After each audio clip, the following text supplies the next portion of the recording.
You are listening to Flowers Over the Moon, written by D.N. Leo, narrated by Jessica Lee. What happens when you literally crash into the love of your life? While riding a vintage bicycle and destroying $3,000 worth of flowers? Emma's been hiding for 20 years. One suppressant charm keeping her wolf locked away, one flower shop barely keeping her afloat, and 30 rescued wolves living in her basement that nobody knows about. Stellan Ward, billionaire, alpha heir, and the man Emma just knocked flat on Sydney's busiest street, covering him in native Australian wildflowers and the ruins of her most expensive delivery. But here's the thing about destiny. It doesn't care if you're ready. It doesn't care if you're hiding from a past that could get you killed. And it definitely doesn't care that your only backup is a talking guinea pig named Sir Nugget, who claims to have an MBA.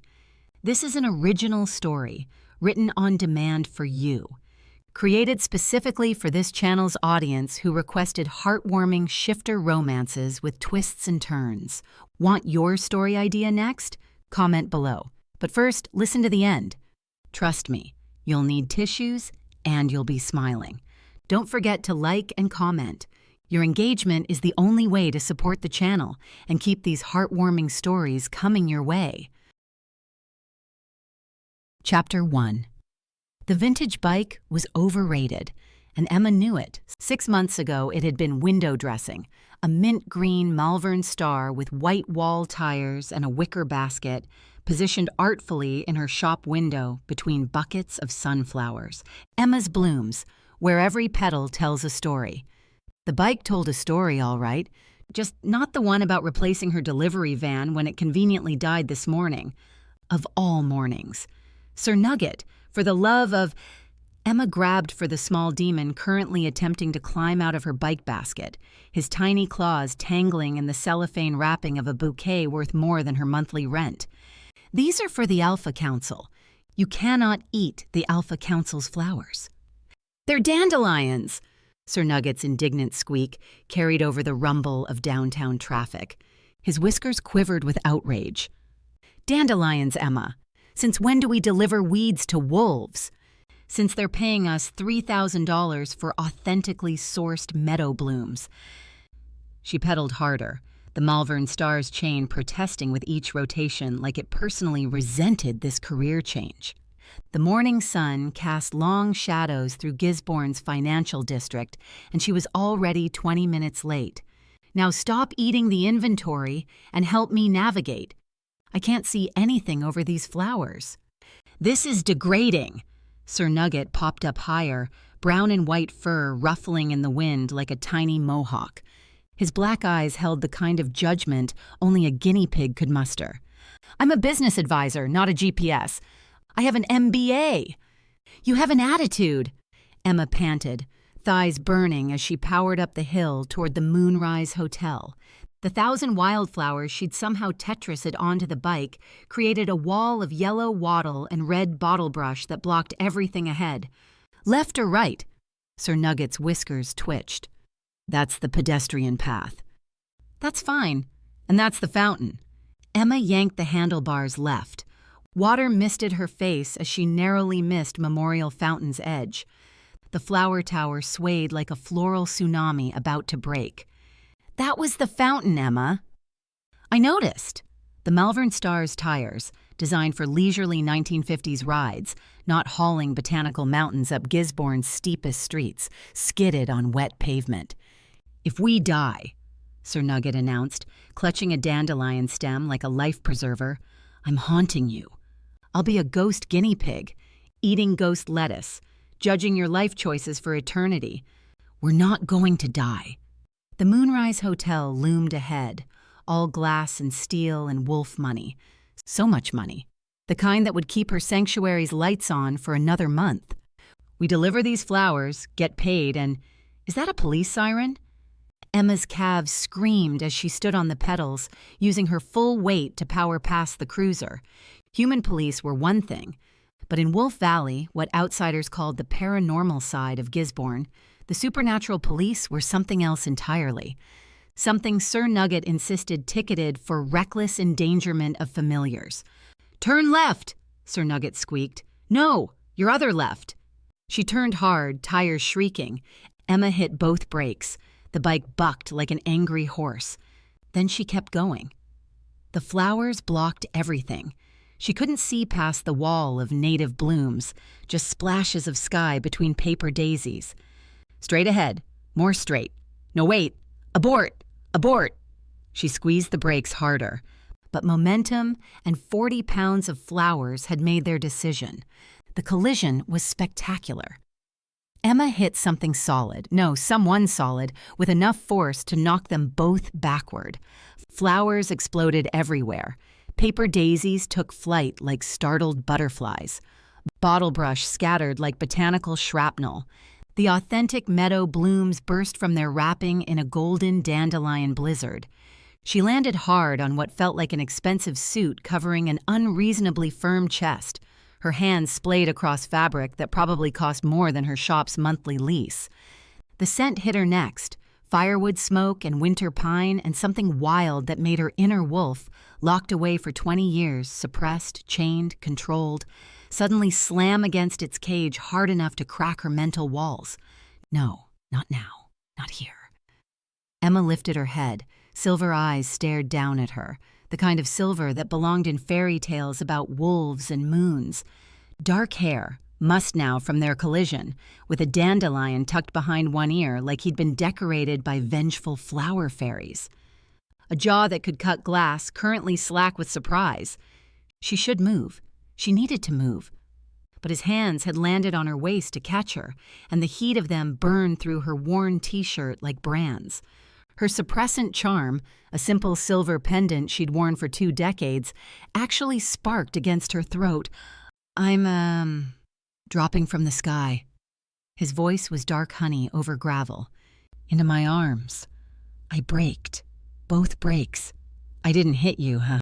The words tumbled out while her brain short-circuited from the proximity, from the way his chest rose and fell beneath her palms, from how his pupils had dilated, leaving only a thin ring of silver.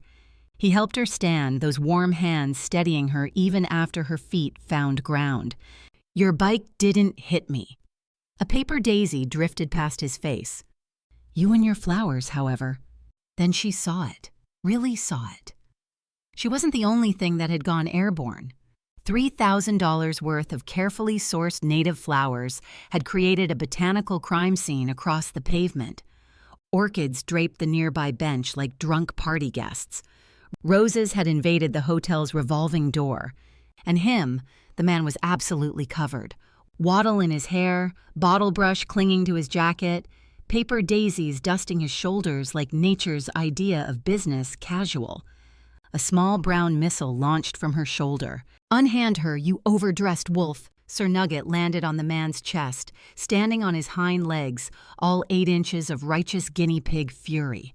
One tiny paw pointed at the hand still steadying Emma. That was your fault. You ran a red light.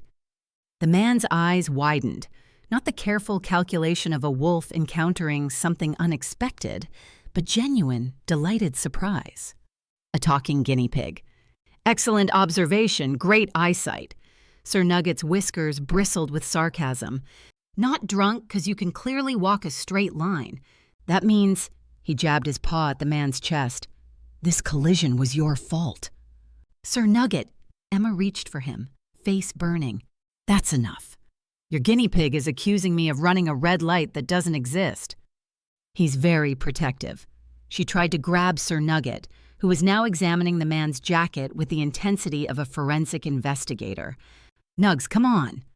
Emma turned to survey the damage, and the reality hit her like a second collision. The arrangement was destroyed. $3,000, scattered like confetti after someone else's party. A month's electricity bill. Breakfast for 30 hidden wolves who depended on her. Her throat tightened. She dropped to her knees, gathering roses that would never hold their shape again, orchids with broken stems, paper daisies missing half their petals.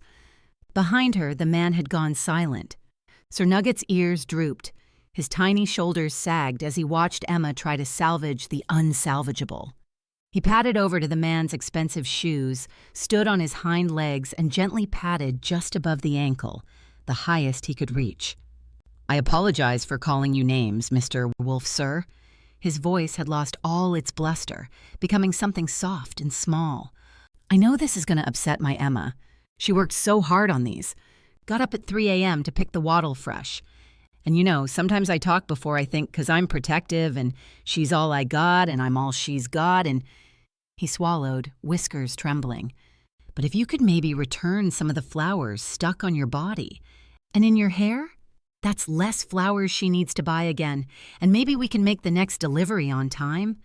The man looked down at the guinea pig, then at himself, a 6-foot canvas of expensive suit turned flower garden. He carefully plucked a paper daisy from his hair, then another, movements gentle like he was handling spun glass. "I'm sorry I ruined your suit." Emma's voice came out rougher than intended. "But that won't help. The flowers are done. I'm happy to pay for them." She finally looked at him properly, really looked, beyond the brutal beauty of his face to something else, the way he held those broken flowers like they mattered, like she mattered. "Why? It's not your fault." "Does fault matter if I can help?" The question hung between them like morning mist. Sir Nugget had gone absolutely still, watching the interaction with the intensity of a guinea pig sensing destiny. Emma stood, scooping Sir Nugget into her arms. "I'll figure something out." Her fingers buried in his fur, finding comfort in his warmth. "Thanks for the offer." She turned toward her bike, praying it was still functional. Her legs felt shaky, and not from the collision. "Stellan Ward." His voice followed her, rich and certain. "I'm in town for business, staying for a few days." He approached, extending a business card between fingers that still held her rescued paper daisies. The morning light caught the silver foil of his name, making it shimmer like wolf eyes in moonlight. "If you need help, please let me know." She looked at the card, then up at him. This close, she could see the gold ring around his silver irises, alpha markers. Could smell that firewood on a cool morning scent that made her suppressant charm spark and sputter. Could feel her wolf throwing itself against 20 years of walls, screaming a word she refused to acknowledge. Mate. The suppressant was strong. She was sure he couldn't make out her scent or hear her wolf, especially the word it had whispered. She didn't have the luxury of a mate. She had responsibilities, and a mate wasn't on her priority list of things to do. "Welcome to Wolf Valley," she managed, not taking the card. She walked away, each step a small war between her body wanting to turn back and her mind demanding retreat. Sir Nugget, uncharacteristically quiet in her arms, waited until they reached the bike before whispering, "Emma?" "Yeah?" "He's still watching." "I know." "He's still holding your flowers." "I know." "He smells like home." Emma's hand stilled on the bike chain. "He smells like trouble, Nugs." "Same thing sometimes." Sir Nugget patted her hand with one tiny paw. Behind them, she could feel Stellan Ward still standing there, covered in $3,000 worth of her failure, holding broken flowers like promises. Her suppressant charm had stopped sparking. It had started humming. "We need to go," she whispered. "We need his business card," Sir Nugget corrected. "We need to go." She picked up the bike, relieved to find it still worked. The Malvern Star's chain protested every rotation. Her wolf protested every inch of distance. And somewhere in her tote, Sir Nugget muttered, "Should have taken the offer, Emma. He had really nice vegetables in his grocery bag. Organic. I can smell quality produce, you know." Emma pedaled harder, but she couldn't outrun the scent of firewood on a cool winter morning that clung to her clothes, or the certainty that Stellan Ward would find her again. Wolves always found what they were hunting, even when their prey pedaled away on a vintage lie, carrying a matchmaking guinea pig and a heart that hadn't raced like this in 20 years. Especially then.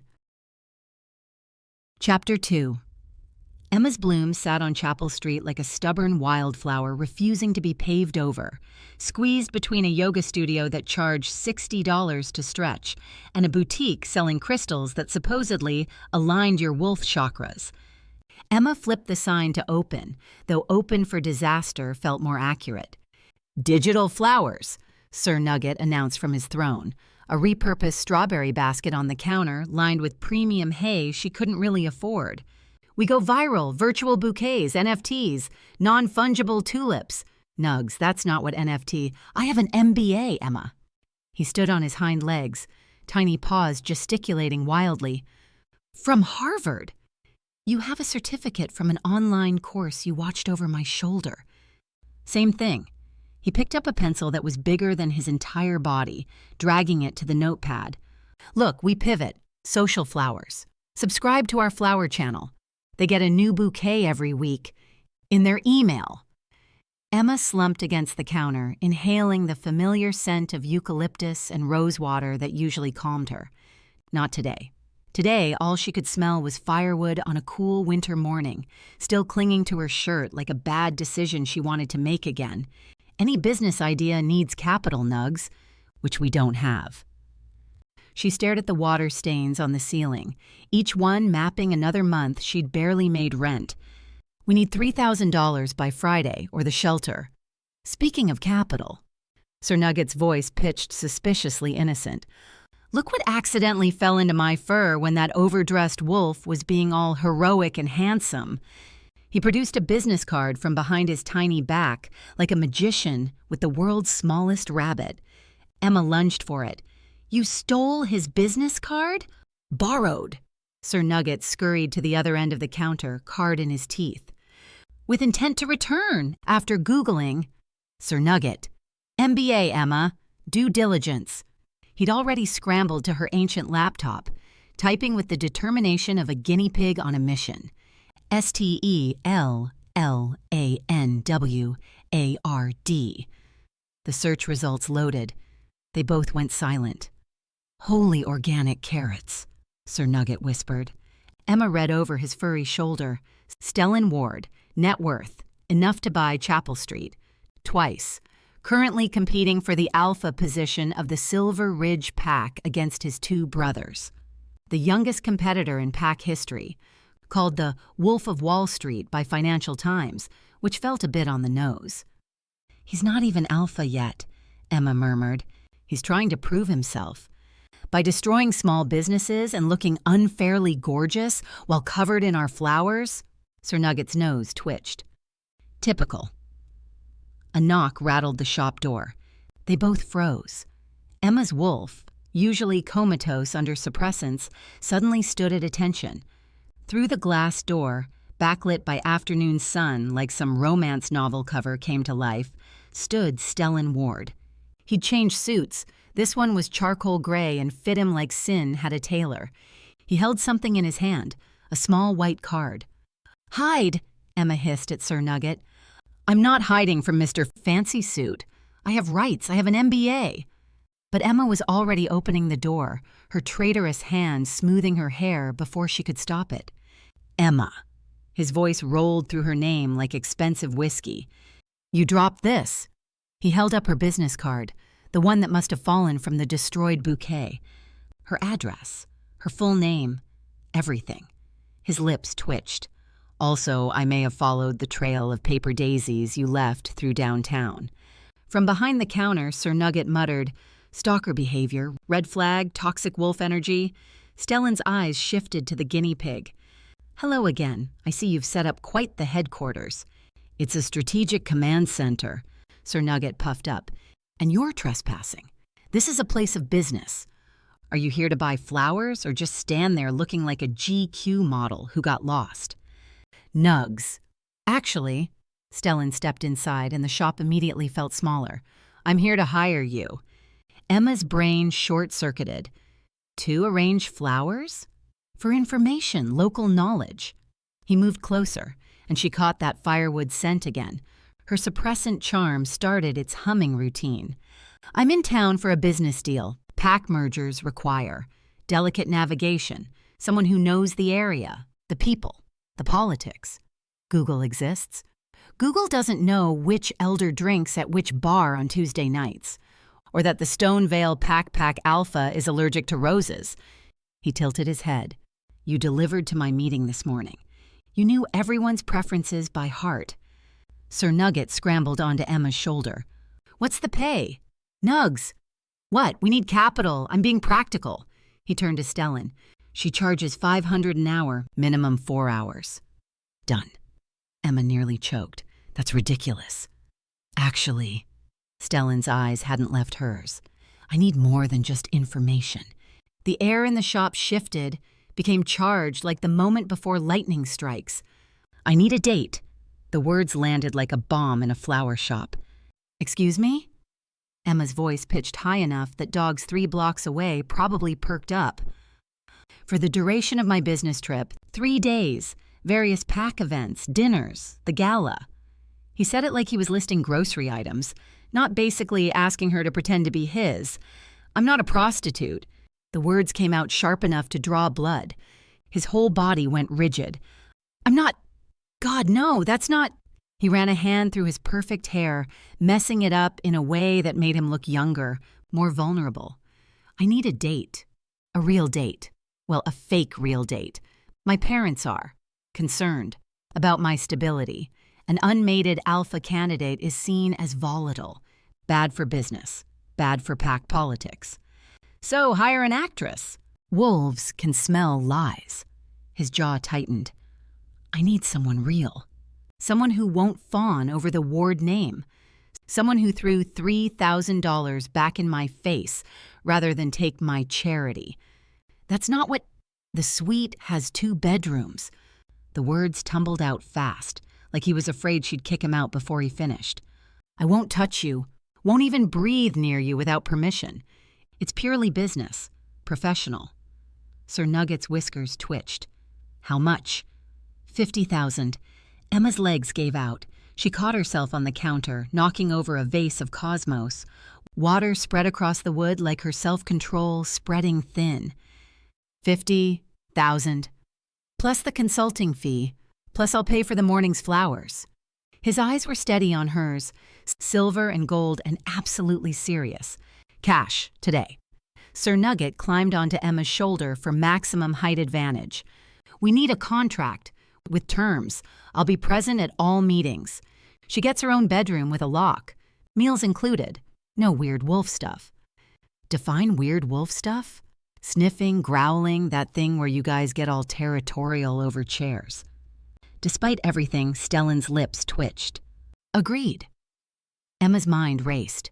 50,000 would pay the shelter's bills for 6 months, would keep 30 wolves fed and safe, would buy her time to figure out a real solution.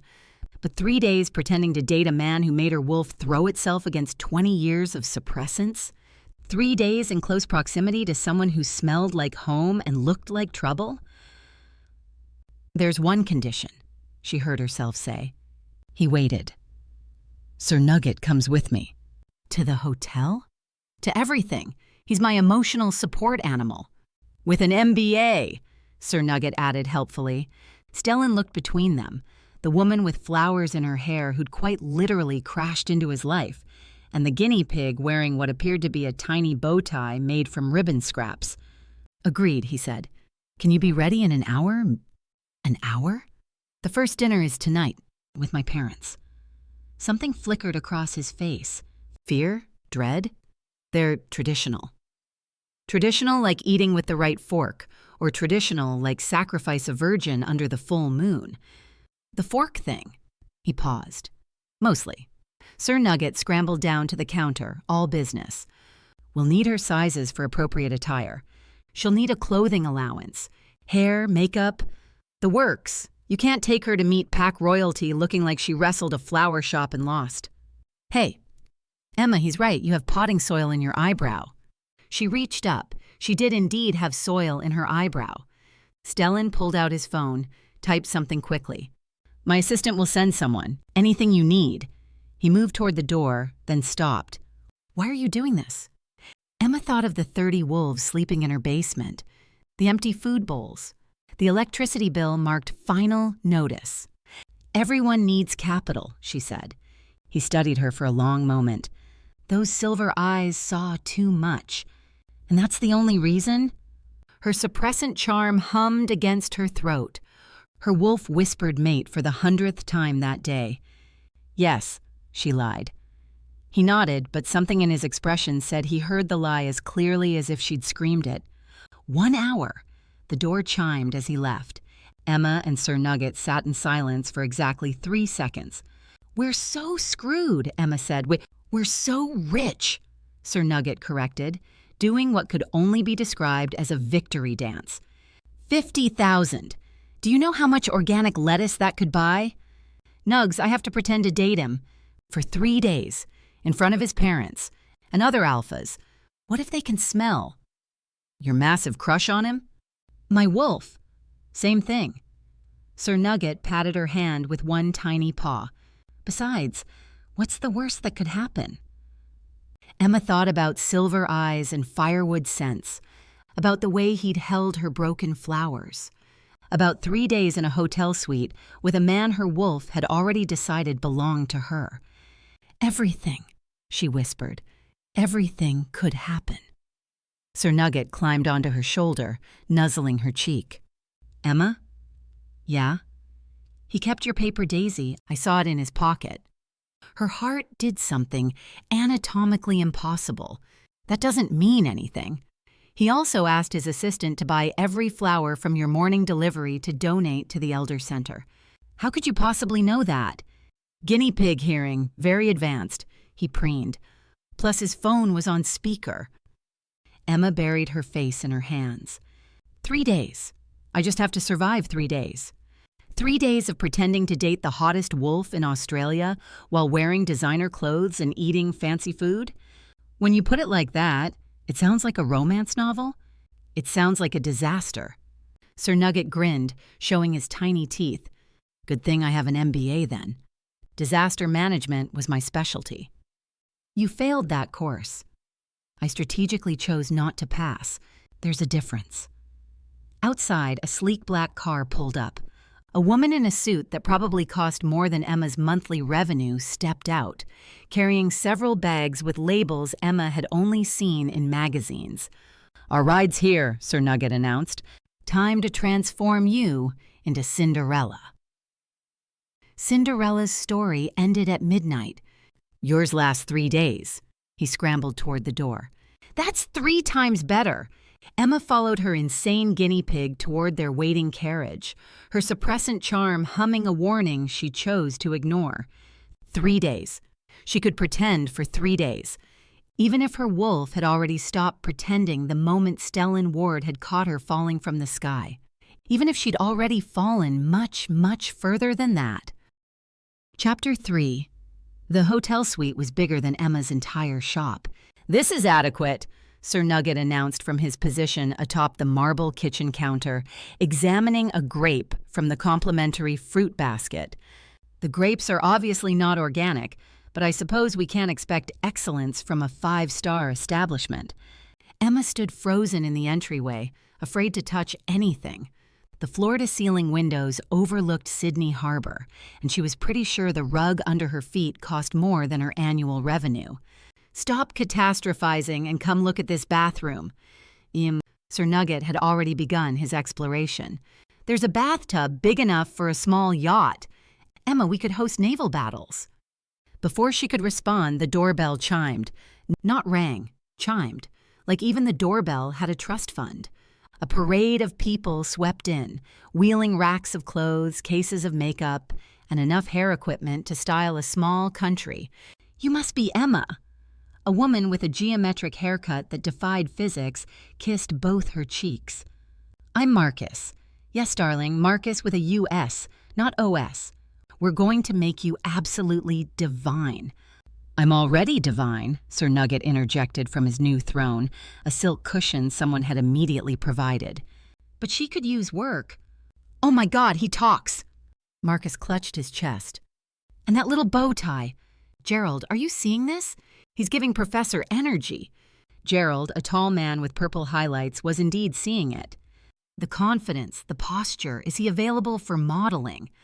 I have an MBA, Sir Nugget preened. I don't model, I consult. Emma felt herself relax slightly. Then she saw her. The woman looked like everything Emma wasn't. tall, elegant, moving through the space like she owned it. Blonde hair that fell in waves that probably required 3 stylists to achieve. She wore white. Who wore white to a makeover? And her smile was sharp enough to draw blood. "Hello, Emma." Her voice was honey over glass. "I'm Megan Ward, Stellan's cousin." The room's energy shifted. Marcus and Gerald exchanged glances. "I didn't know Stellan had cousins on the styling team," Emma said carefully. "Oh, I'm not on the team. I'm just observing." Megan circled Emma like a shark who'd spotted blood. "Stellan and I go way back. University sweethearts, actually." Sir Nugget's whiskers twitched. "Funny, he didn't mention you." Pets should be seen, not heard. Megan's smile tightened, especially rodents. "I'm not a rodent, I'm a cavie. Guinea pig royalty." Sir Nugget stood on his hind legs. "And you smell like expired perfume in desperation." Marcus coughed to hide a laugh. Gerald suddenly became very interested in the clothing rack. Megan's eyes narrowed. What an unusual necklace. Emma's hand flew to her suppressant charm. "It was my grandmother's." "Really?" Megan stepped closer, and Emma caught her scent. Wolf, definitely wolf, with something else underneath. Something medicinal. "It looks like a suppressant charm, the kind wolves use when they're hiding something." "It's vintage silver," Emma said firmly. "Family heirloom." "Of course." Megan reached for it. "May I see?" Sir Nugget launched himself from his cushion with a war cry that would have made his guinea pig ancestors proud. He landed on Megan's perfectly styled hair, tiny claws tangling in the waves. "Get it off! Get it off!" Megan shrieked, spinning in circles. "Never touch Emma without permission," Sir Nugget declared. "I know guinea pig kung fu." Marcus and Gerald were openly filming now. Emma carefully extracted Sir Nugget, who was breathing hard but looking victorious. "I'm so sorry. He's very protective." "That thing attacked me." Megan's hair looked like she'd been electrocuted. "You reached for her without consent," Gerald said mildly. "I'd call it self-defense." "More like familiar defense," Marcus added. "Very noble, really." Megan straightened her hair, her composure cracking. "I need to freshen up. Where's the bathroom?" Marcus pointed, and she stalked off. The moment the door closed, he turned to Emma. "Don't mind her, darling. She's been trying to get back with Stellan for 3 years. The fact that he asked us to make you stunning?" He grinned. "She's probably crying off her injectable fillers as we speak." "She seems." Emma searched for a diplomatic word. "Like a walking red flag factory?" Gerald suggested. "Yeah, we know. Now, let's see what we're working with." They attacked her appearance with military precision. Emma's hair was washed, conditioned, treated, trimmed, and styled into waves that looked effortless but took 2 hours. Her face became a canvas for Marcus's artistry. Nothing heavy, just enough to make her eyes look larger, her cheekbones sharper, her lips fuller. The dress! Gerald produced something midnight blue that shimmered like wolf eyes in moonlight. Stellan specifically requested this color. "Did he now?" Sir Nugget waggled his eyebrows. Emma slipped into the dress, and even she had to admit the transformation was startling. She looked like someone who belonged in Stellan's world. Almost. "One problem," Megan had returned, mascara suspiciously smudged. "That necklace ruins the entire look." "I'm not taking it off." "Then at least tuck it under." I said no. The room went quiet. Emma's voice had dropped into something deeper, more authoritative. Megan stepped back, but her eyes glittered with satisfaction. "Interesting." Marcus clapped his hands. "All right, time for accessories. Gerald, the Louboutins." As they fussed with shoes and jewelry, Megan drifted to the fruit basket where Sir Nugget was selecting an apple slice. She picked him up by the scruff of his neck. She walked to the massive fish bowl with exotic fish swimming in lazy circles and held Sir Nugget over it. "Oops!" She dropped him. The splash was small. Sir Nugget's panicked squeaking was not. "Emma, Emma, I can't swim. These fish have no respect for personal space." Emma moved faster than human normal, crossing the room in 3 strides.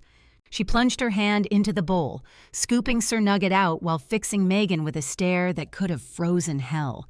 You could have killed him. Guinea pigs can swim. Megan shrugged. I Googled it. Emma set Sir Nugget gently on a towel. Then, while Megan was busy admiring herself for seeking revenge on a defenseless guinea pig, Emma charged across the room. In one fluid motion, she shoved Megan out onto the balcony and slammed the door shut, locking it from inside. This is level 26. Good luck climbing down. Emma's voice was deadly calm. She turned, pulled out Megan's cell phone from where she'd slipped it from her pocket during the shove, and dropped it into the fish tank. Oops. A sound somewhere between a giggle and a snort came from Sir Nugget. Emma returned to him, gently drying his shaking form with the softest towel she could find. She gave you a bit of a fright, didn't she, Nugs? But don't worry, you're safe with me, always. Did you see me? Sir Nugget's voice was small but proud. I attacked a wolf. For you. I'm basically a guard guinea pig now, like a German shepherd but smaller and more distinguished. Emma kissed his tiny head. My hero. Sir Nugget goes everywhere with me, she announced to the room at large. In my purse, on my shoulder, anywhere he wants, because unlike some people, he understands loyalty. Megan shouted from the balcony, muffled through the glass. You don't know what you're dealing with. What Stellan really is. He's not just a wolf. He's... The suite door opened. Stellan stood there in a tux that should have been illegal, his silver eyes taking in the scene. Emma in midnight blue holding a damp guinea pig, Megan pounding on the balcony door, Marcus and Gerald pretending to organize jewelry while obviously recording everything. Megan. His voice could have frosted windows. I didn't know you were involved with the styling team. He opened the balcony door with deliberate calm. She sauntered in, shooting Emma a venomous look. I was just leaving. She grabbed her purse. Emma and I were getting acquainted. She tried to drown Sir Nugget, Emma said flatly. The temperature in the room dropped 10 degrees. Stellan's eyes flashed gold, pure alpha rage barely contained. It was an accident, Megan said quickly. She tried to push me over the balcony. If I'd tried, you wouldn't be standing here. Emma kept her voice steady. She pointed at the stylists. And you think they're blind? Marcus made a sound that might have been a laugh or a gasp. Gerald was definitely still filming. Stellan moved between them, his back to Emma, facing Megan.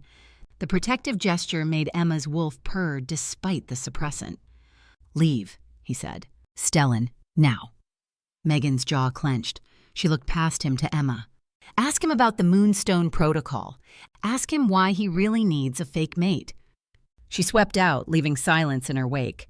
Stellan turned to Emma, his eyes immediately going to Sir Nugget, who was shivering despite the towel. Without hesitation, he shrugged off his tux jacket and wrapped it around the tiny guinea pig, creating a luxurious nest. Is he okay? The tenderness in his voice made Emma's heart stutter. He's tough. Emma stroked Sir Nugget's damp fur through the jacket. Aren't you, Nugs? I fought a fish, Sir Nugget said weakly, then perked up. It had no respect for my MBA. But that's okay, because I planted fleas in Megan's hair. Not from me, I don't have fleas. I plucked them from Marcus's boot. What? Marcus shrieked, hopping on one foot. Despite everything, Stellan's lips twitched. Then his expression grew serious. Megan won't bother you again. She seems to think you belong to her. I don't belong to anyone.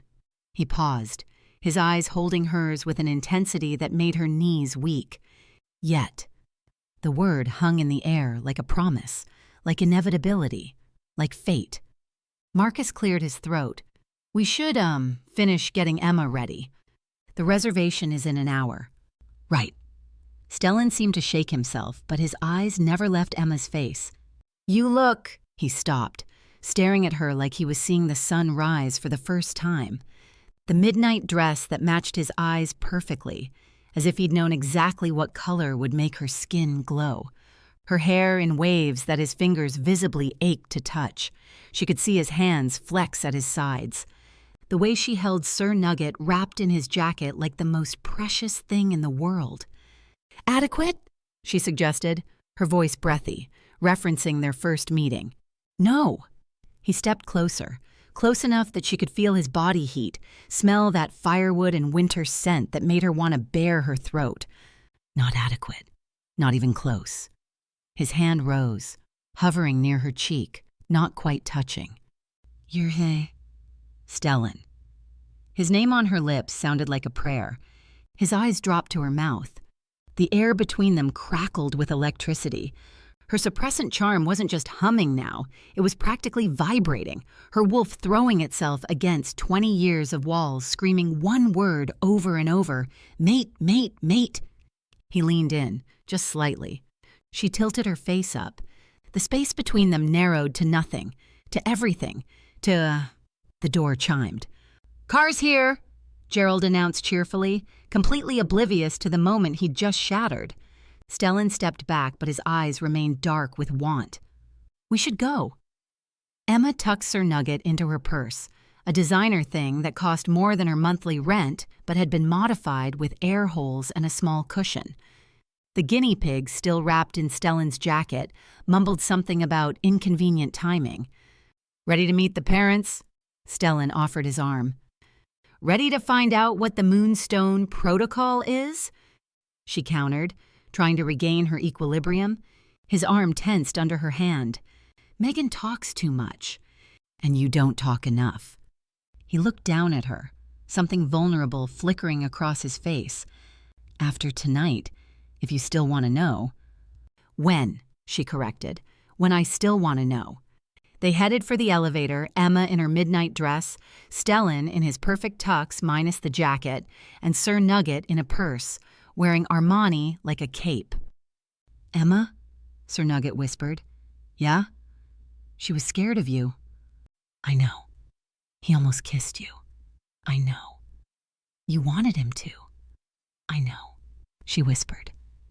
The elevator doors closed, taking them toward a dinner that would either seal the deal or destroy everything. But in this moment, in the space between floors, with Stellan's warmth beside her and Sir Nugget safe in her purse, Emma felt something she hadn't felt in 20 years. She felt like she was exactly where she belonged, even if it was all pretend, even if it could only last 3 days. Even if her heart was already breaking from wanting something she could never really have. The elevator descended, counting down to reality. But for now, for these few seconds, she let herself lean into him, just slightly, and he let himself lean back. Chapter 4. The Grand Hotel's private dining room smelled like money and intimidation. Aged leather, truffle oil, and that particular scent of power that made Emma's wolf want to either submit or run. She chose option 3, grip Sir Nugget's carrying purse like a lifeline while pretending the chandelier overhead wasn't worth more than her entire building. "Stop fidgeting," Stellan murmured, his breath warm against her ear as they waited outside the carved oak doors. "You face down Megan. My parents will be easy." "Megan didn't birth you." The words tumbled out before she could stop them. His lips twitched. Valid point. Through the mesh window of his designer prison, Sir Nugget remained suspiciously silent. He'd been practicing what he called strategic discretion all the way here, which basically meant not talking unless absolutely necessary. The effort was clearly killing him. His whiskers hadn't stopped twitching for 20 minutes. The doors opened. Stellan's father stood like a general surveying a battlefield, silver hair precisely cut, shoulders that had never learned to slouch, eyes the exact color of Stellan's but harder, like they'd been frozen and never quite thawed. He wore his authority like other men wore cologne, impossible to ignore, slightly suffocating. Stellan. One word, no warmth, no coldness, just acknowledgement. "Father." Stellan's spine straightened incrementally, and Emma felt the shift in him, from the man who'd wrapped his jacket around a wet guinea pig to someone trying to be worthy of that single-word acknowledgement. Then a whirlwind in emerald silk crashed into Stellan, nearly knocking Emma sideways. "My baby!" The woman cupping Stellan's face looked like she'd stepped out of a Shakespearean production. Dramatic sleeves, paint stains on her fingers that no amount of scrubbing had removed, and eyes that sparkled with the kind of warmth that made you want to confess everything. "You look thin. Are you eating? Don't lie to your mother." "Mother." Stellan's whole body relaxed, and the smile that crossed his face made Emma's chest tight. "I eat plenty." Lies and slander. She turned to Emma, and those warm brown eyes, nothing like Stellan's silver, lit up with genuine delight. "And you must be Emma. Oh, darling, that dress. The color is perfection itself. Like midnight deciding to go dancing." Before Emma could respond, she was enveloped in a hug that smelled of oil paint and jasmine. "I'm Vivian. This stone statue is Quinlan, but don't let him fool you. He cried during the notebook." "I had allergies," Quinlan Ward said, but his lips twitched slightly. "To emotional cinema, yes." Vivian linked her arm through Emma's like they'd known each other for years. "Come, sit. I want to know everything. Stellan says you own a flower shop?" They settled at a table that could have seated 12 but was set for 5. Emma's stomach dropped. 5? "Megan sends her regrets," Quinlan said, catching her look. "Sudden illness. Sudden scheduling conflict," Vivian corrected cheerfully. "After Stellan called. Funny how those things happen." The first course arrived, something architectural involving foam and edible flowers that Emma recognized from her own inventory. Stellan sat beside her, close enough that she could feel his body heat, far enough to maintain plausible deniability. "So, Emma," Quinlan's voice carried the kind of weight that made alphas bare their throats. "Tell us about your family." Her suppressant charm pulsed against her throat, hidden beneath the midnight dress's neckline. "Oh, Quinlan, honestly." Vivian waved her fork. Apparently, she was the only person in existence who could scold Quinlan Ward. "Let the girl eat before the interrogation. It's a simple question." "My grandmother raised me," Emma said carefully, cutting into whatever the foam thing was. "She passed a few years ago." "Truth, just not all of it." "Pack?" Quinlan's eyes didn't leave her face. "Father," Stellan started, "I'm just curious about your girlfriend's heritage." The word girlfriend hung in the air like a challenge. Emma's mouth opened, but nothing came out. "How did you explain being packless without explaining why? How did you mention your parents were murdered without mentioning it was pack justice for a crime they didn't commit?" She didn't know how many more questions she could deflect before a theatrical sneeze exploded from her purse. "Achoo! Oh no, I'm allergic to prawns. Emma, there are prawns in this foam thing. I could die. I could literally perish. My MBA will mean nothing if I'm dead from seafood." Every head in the room turned to her purse. Her nugs saved the day again. "Did that come from your purse?" Quinlan started. Sir Nugget's head popped out like a jack-in-the-box with anxiety. "Mr. Ward, sir. Alpha, sir. I don't mean to interrupt, but I'm having a medical emergency. Also, you have excellent taste in restaurants. 5 stars. Would recommend. But maybe warn people about the shellfish in the foam." Vivian burst into delighted laughter. "Oh my God, he's adorable, and he talks. Stellan mentioned it, but I didn't quite believe. Madam, I'm not adorable. I'm distinguished. I have an MBA." Sir Nugget straightened his tiny bow tie with one paw. "From Harvard." "Online Harvard," Emma corrected, grateful for the shift in attention. "Same curriculum." He turned to Quinlan with the kind of confidence only a guinea pig could muster. "Mr. Ward, as a fellow business professional, surely you understand the importance of credentials. Your son's stock portfolio showed a 15% increase this quarter. Very impressive diversification strategy." Quinlan blinked. "Once. You follow the stock market?" "I have a lot of free time in the flower shop," Sir Nugget preened. "Also, Emma leaves CNBC on for background noise. I've absorbed everything through osmosis. It's basically an MBA in itself." "That's not how osmosis works," Stellan said, but he was fighting a smile. "That's exactly how osmosis works." Sir Nugget stood on his hind legs in the purse. "I'm basically a financial sponge. A very small, furry, distinguished financial sponge." "I need to paint him," Vivian announced.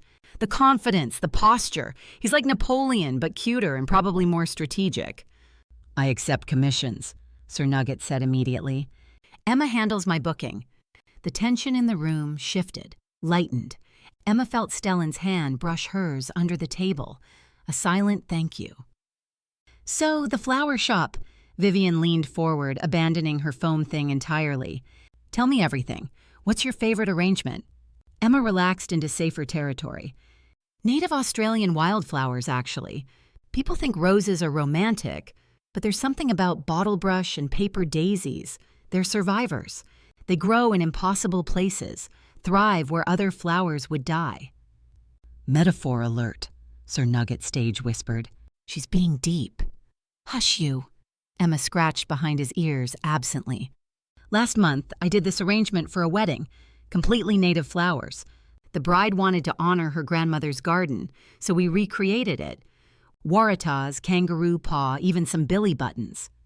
Billy buttons, Vivian clapped. Those cheerful little yellow spheres that they look like nature decided to be whimsical. Exactly. And they last forever when dried. The bride's grandmother had dementia, but she remembered those flowers. When she saw the bouquet, Emma's throat tightened at the memory. She cried. Good tears. Said it smelled like home. Stellan's hand found hers again under the table. This time he didn't pull away. That's beautiful, Vivian said softly. You don't just arrange flowers. You arrange memories. She's being modest, Sir Nugget piped up. Last week, she spent 6 hours hand-wiring orchids for a funeral because the deceased loved purple and Emma wanted every shade perfect. She didn't charge extra. I told her that was bad business, but Emma's phone exploded with sound, a ringtone she'd assigned to only one number. The Imperial March from Star Wars filled the elegant dining room. Her blood turned to ice. I'm sorry, I have to... She grabbed the phone, saw Elder May's emergency contact flashing.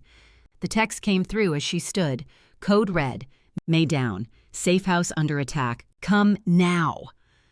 The words blurred. Her worst nightmare. The one thing she'd tried to prevent for years. Someone had found them. Emma? Stellan was standing too, concern etched across his perfect face. I have to go. She was already backing toward the door. I'm sorry, family emergency. Not a lie. The shelter was her family. I'll drive you. No! The word came out too sharp. Quinlan's eyes narrowed. I mean, no thank you. I can handle it. But... She turned to his parents, her hands trembling around the phone. I'm so sorry. Please forgive me for rushing out like this. Vivian stood, concern replacing delight. Dear, is everything all right? Emma's throat closed. These people had been nothing but kind, and she was ruining their evening. Thank you for dinner. She fled before the tears could fall. Stellan followed. In the corridor, crystal sconces cast shadows that made his face look carved from marble and worry. She turned to face him, her back against the silk-papered wall. I don't think I can do this, Stellan. The words scraped her throat raw.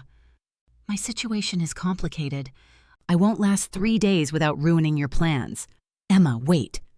The elevator doors chimed open.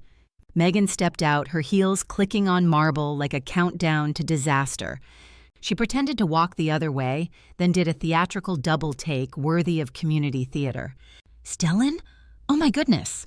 Her hand flew to her chest. I thought you'd be. She peered past him toward the dining room, catching sight of his parents through the glass doors. Oh, Quinlan and Vivian, I should say hello. If this was a theatrical exam, Megan would have failed. Spectacularly. You should stay. Emma's fingers found the check in her purse, pressed it into Stellan's hand. The paper crinkled between them, $50,000 reduced to the sound of her walking away. Handle this. She ran. Behind her, she heard Stellan call her name, the sound bouncing off marble and crystal like a prayer she couldn't answer. Sir Nugget squeaked in protest as her sprint jostled him. Through the dining room doors, Megan's honeyed voice carried, Some people just can't handle the pressure of our world. The hotel lobby blurred past in impressionist strokes of gold and cream. The doorman tried to hail a cab, his whistle sharp in the night air, but Emma saw it. Her Malvern star, leaning against the valet stand with a note tucked into the basket. Thought you might need an escape route. M&G-P-S.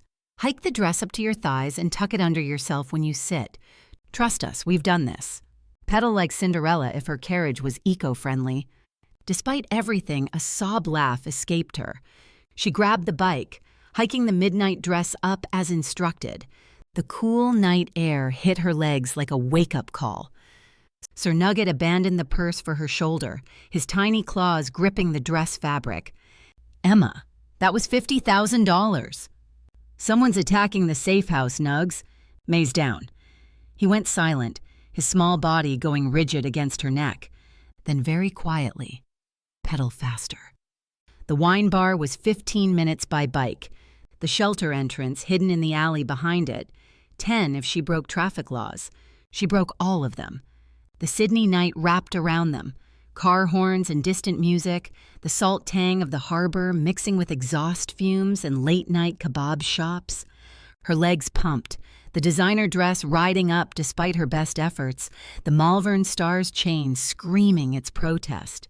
A taxi honked as she cut through an intersection. Someone shouted about the crazy woman in the ball gown on a bike. But even as she raced through red lights, her wolf howled at leaving Stellan behind. She could still feel the phantom pressure of his hand on hers, still smell firewood and winter pine clinging to her skin. Vivian's laugh echoed in her ears, warm as summer rain, the kind of laugh that would have filled the empty corners of Christmas mornings, that would have made her believe mothers were real and not just stories other people told. Quinlan's grudging approval when Sir Nugget discussed portfolios, a nod that felt like the father's pride she'd only imagined. The solid presence that said, "You belong here," without words. The way Stellan had looked at her when she talked about flowers, like she was creating magic from petals and memory. Leaving like this, she knew she would never have that opportunity again. She'd sat at their table for 40 minutes and somehow left behind 20 years of searching for what home meant. Vivian's paint-stained fingers had gestured with the casual affection of someone who'd never doubted love existed. Quinlan's rare, almost smile had cracked something in her chest she hadn't known was frozen. For once, for those few precious minutes between the foam course and disaster, she'd felt the phantom weight of what it meant to be claimed. Not by a pack, but by a family. By people who might teach her their inside jokes, who might call just to chat, who might worry when she came home late. The Malvern Stars' wheels spun through puddles, sending spray up her legs, washing away the last traces of a dream she'd never dared to name. Chapter 5.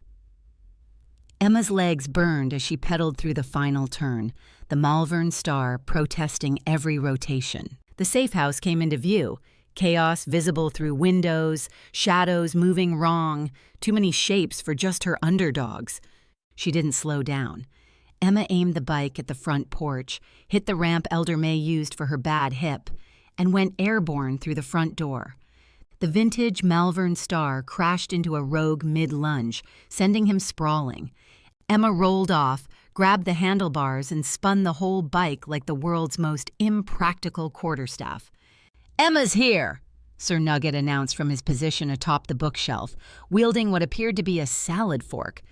"And she's brought vintage violence." A rogue charged. Emma caught his snout in the front wheel spokes, spinning it hard. He yelped, stumbled back. Another came from behind. She swung the entire bike frame, the back wheel catching him across the temple with a satisfying thunk. "Safe room!" Elder May shouted from the stairs. "Herding pups. Everyone to the..." The safe room door wouldn't budge. May yanked the handle, punched the code, kicked it. Nothing. "It's jammed," Tommy called out, shoulder-checking the door with his good arm. "Code red protocols are useless if the door won't..." Sarah ducked as a rogue sailed overhead, courtesy of Emma's bike-assisted uppercut. The Malvern Stars chain chose that moment to snap, whipping out like a metal snake. Emma caught it mid-air, cracked it like a whip across an approaching rogue's legs. He went down hard, tangled in vintage steel. "That's my girl!" Sir Nugget had somehow acquired a thimble as a helmet. "Use the chain. Channel your inner Indiana Jones." "Nugs, help or hide! I am helping!" He threw a button at a rogue. It bounced off harmlessly. Psychological warfare. They're very confused. More rogues poured through the windows. The organized formation became clear. They were herding the underdogs away from exits, cutting off escape routes. This wasn't random. This was planned. Emma spun the bike frame again, but exhaustion made her slow. A rogue knocked it from her hands. Another backed her against the wall. She could see her underdogs, 30 souls who depended on her, being systematically cornered.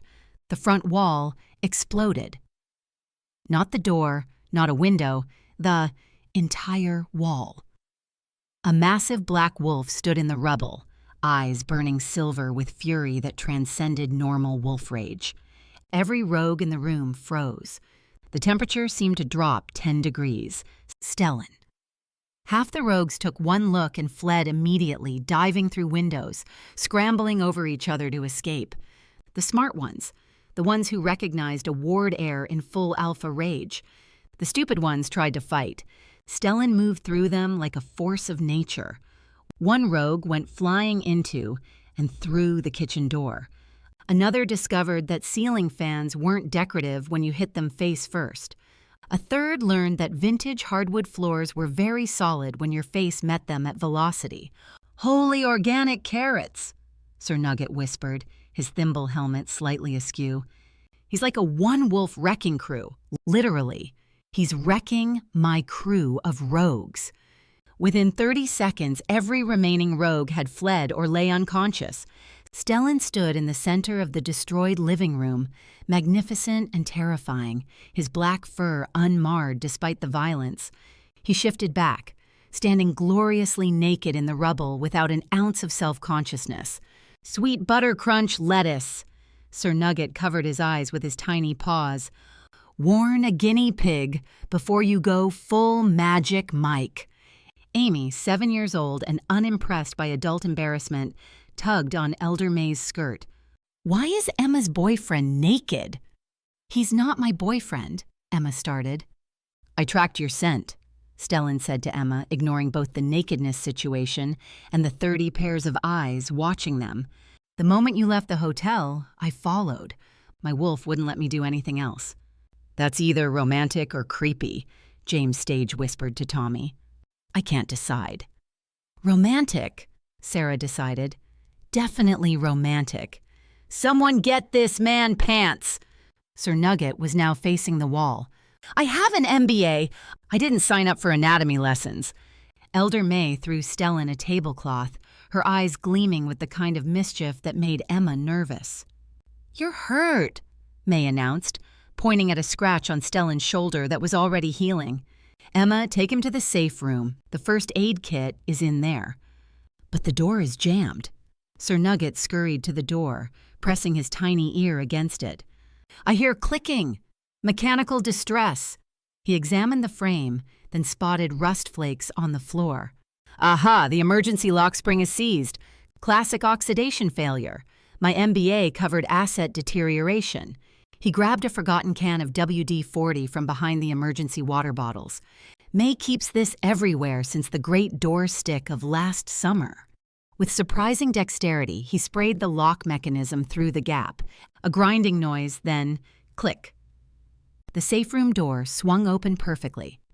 "Crisis management," Sir Nugget announced triumphantly. "Though whoever's in charge of maintenance is getting a strongly worded performance review." Elder May was already shoving Emma and Stellan toward the room. "In you go. Fix his shoulder. We'll handle cleanup." "May, it's already healing." "Nonsense! Could be infected. Could be serious. Werewolf tetanus. In. They were unceremoniously pushed into the safe room. The door slammed shut. The lock clicked. "Did they just—" Emma tried the handle. Locked. "Lock us in? Yes." Stellan adjusted his tablecloth toga, which kept slipping off one shoulder like he was auditioning for a period drama. "Your elders aren't subtle." "Have fun in there!" Sir Nugget's voice came through the door. "But not too much fun. Keep it PG-13. There are children present. We can hear you planning," Emma called out. "No, you can't." Multiple voices responded in suspicious unison. Emma slumped against the wall. The safe room was small, maybe 10 by 10 feet, with emergency supplies, a first aid kit, and absolutely no space to avoid looking at Stellan's distractingly muscled, everything barely covered by terry cloth. "So," he said, sitting on the bench, "I was supposed to introduce you to my parents tonight, and instead you met my chaos family of 30 underdogs, one militant guinea pig, and several scheming elders.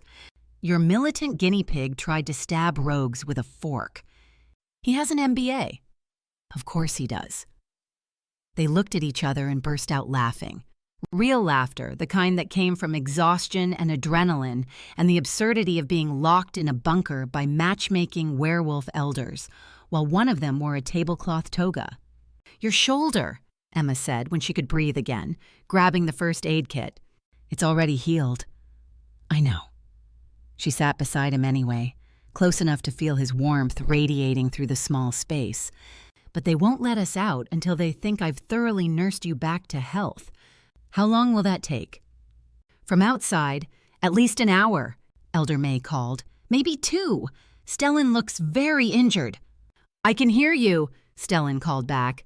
"No, you can't." Emma opened the first aid kit, pulling out supplies she didn't need for wounds that didn't exist. Her hands shook slightly as she dabbed antiseptic on his perfectly healed shoulder. "You fought rogues with a bicycle," Stellan said softly, watching her tend to nothing with intense focus. "You destroyed my wall. The rogues were hurting your family." "They were." She traced the already gone scratch on his shoulder, her fingers lingering on warm skin. "And you came. My wolf knew you were in danger. I couldn't not come." He caught her hand, holding it against his chest where his heart beat steady and strong. "The moment you left, every instinct screamed to follow, to protect." She laughed again, but it turned into something else. A sob, maybe, or relief. "I haven't shifted in 20 years, Stellan." He turned her hand over, threading their fingers together. "Tell me, what happened?" The words stuck in her throat like broken glass. 20 years of silence was hard to break. "I was 11. Her voice came out small, younger, like the child she'd been. "My parents were killed." His grip tightened. Not painful, just present, solid. "Emma, I'm sorry." "It was supposed to be a ski resort accident. That's what they told everyone. Avalanche. Natural disaster." She pulled in a shaky breath. "But I knew. The avalanche happened at 3 p.m. I talked to Mom at 3:47. She called to say they'd be home late because Dad found something important. They lied about the timeline. And the scent." Her voice dropped to barely a whisper. "When they brought the bodies back, under the snow and earth, wolfsbane, traces of silver, things that don't belong in avalanches but do belong in executions." "You confronted him?" "Alpha Reeves said I was traumatized, imagining things. That grief makes cubs confused." Her hands clenched. "I demanded he investigate. Demanded justice. He laughed. Said little girls should play with dolls, not pack politics." Stellan's chest rumbled with a suppressed growl. "So I challenged him." She shook her head. "An 11-year-old challenging a prime alpha. Everyone thought it was grief making me crazy. I bet you caused some damage." She held up her left hand, showing him the thin scar across her palm. "I bit him. He didn't even shift, just stood there in human form while this tiny wolf pup attacked. I got his pinky finger, drew blood, made him bleed in front of his whole pack." "That's when you ran?" "That's when Elder May grabbed me and ran." Emma's voice cracked. She knew. The moment I drew alpha blood, I was dead. The alpha would make sure it happened. "That's why you wear the suppressant." She nodded. "May faked my death. Suppressants so strong they masked my scent. 20 years of hiding, not just from Reeves, but from any wolf." Stellan cupped her face, thumb brushing away tears she hadn't realized were falling. "Except me. I couldn't catch your scent when you fell on me from the sky. But my wolf sensed something. My instincts made me pay attention. I don't even know if I can shift anymore. What if—" "Your wolf is there," he said with absolute certainty. "I can feel her, Emma. She's right under your skin, waiting." From outside came a commotion, new voices, laughter, the distinct sound of Marcus, the stylist, declaring something absolutely tragic but fixable, darling. The door cracked open and clothes slid through, Stellan's spare suit that someone had thoughtfully retrieved. "M&G brought your backup wardrobe," Sir Nugget announced through the door. "They said something about always being prepared for post-heroic nudity, which I don't want to understand." Stellan dressed quickly while Emma turned away, though not before catching a glimpse of abs that should be illegal. "My parents," he said, adjusting his shirt, "would like to see you again." Emma's stomach dropped. "You think they know we were just fake dating?" He looked at her with those silver eyes that saw too much. "I'm not faking anymore. I'm asking you out." He gestured to the destroyed safe house beyond the door. "And if this is what you meant by your complications, I'm asking your entire family out, including Nugs." "Hey!" came an indignant squeak through the door. "I require a formal courtship. Flowers, organic lettuce, a business proposal." Despite everything, Emma laughed. Stellan tilted her chin up, his eyes serious. "Building a shelter, protecting the underdogs when you're yourself in hiding. 20 years of sacrifice for others. You're amazing, Emma." "You know everything about me now, Stellan. What about you? What about me? The Moonstone Protocol, what Megan mentioned." His whole body tensed, the easy warmth between them cooling by degrees. "Emma, you know my worst secret. The thing that could get me killed if the wrong person found out. I can't tell you, not yet." He turned to face her, and she saw real pain in his eyes. "It's not just my secret. It affects others, my family, the pack. If I tell you now, before certain things are in place, it puts you in danger, Emma." "I'm already in danger." He caught her hands. "Give me time, please. After the merger, after I'm officially alpha or not, I'll tell you everything." She studied his face, the genuine fear there, not for himself, but for her.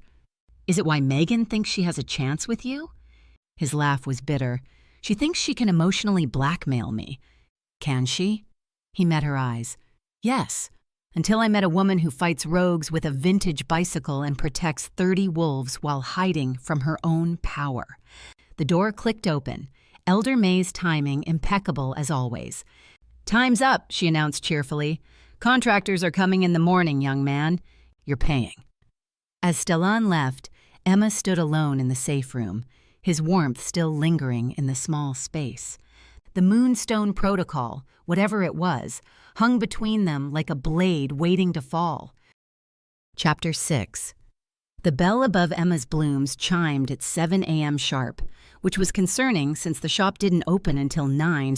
"We're closed!" Sir Nugget bellowed from his morning lettuce station. "Come back when civilized mammals are awake."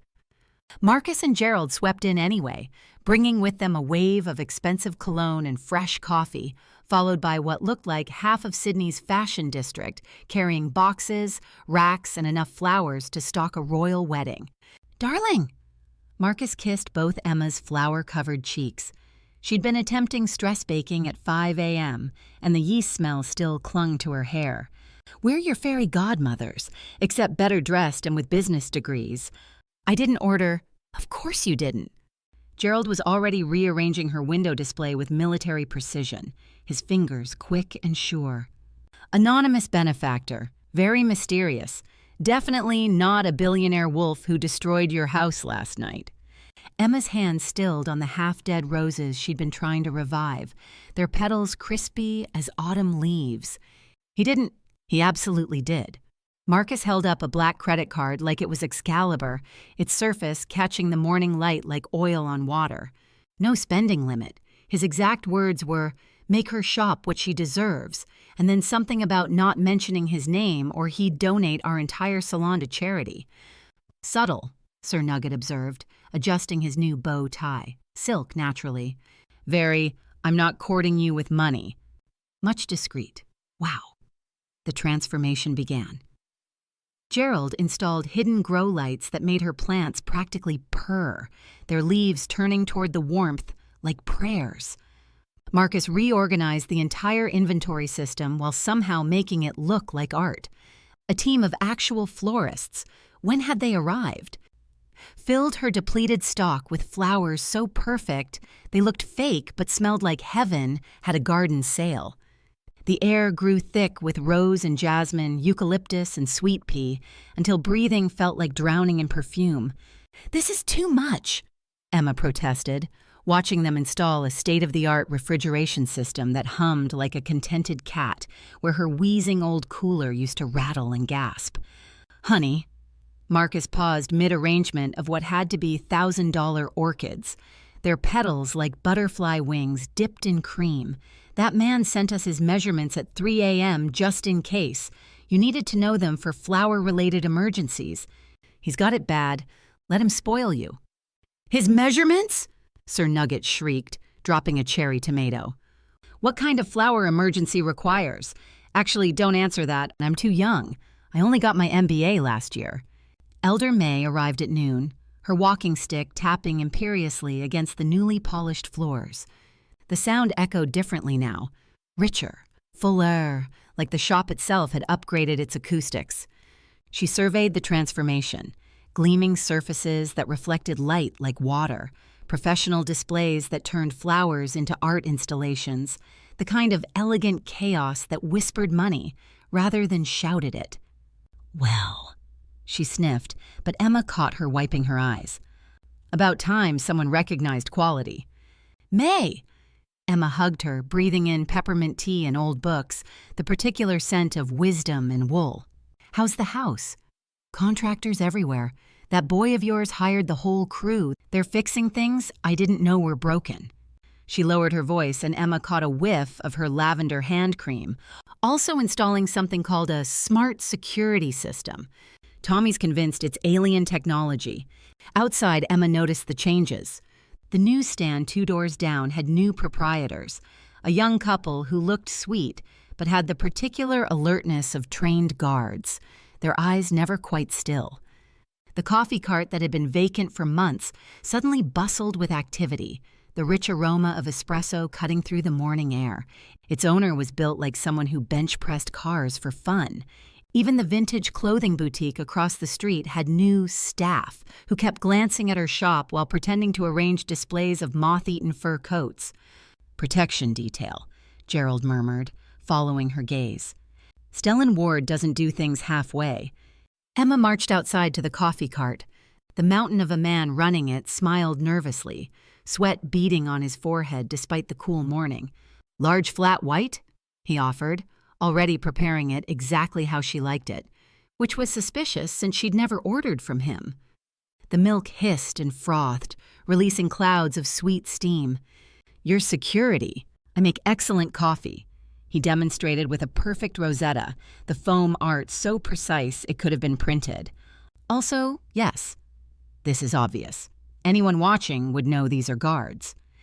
He shifted uncomfortably, his apron, which read, "World's Okayest Barista," straining across his chest.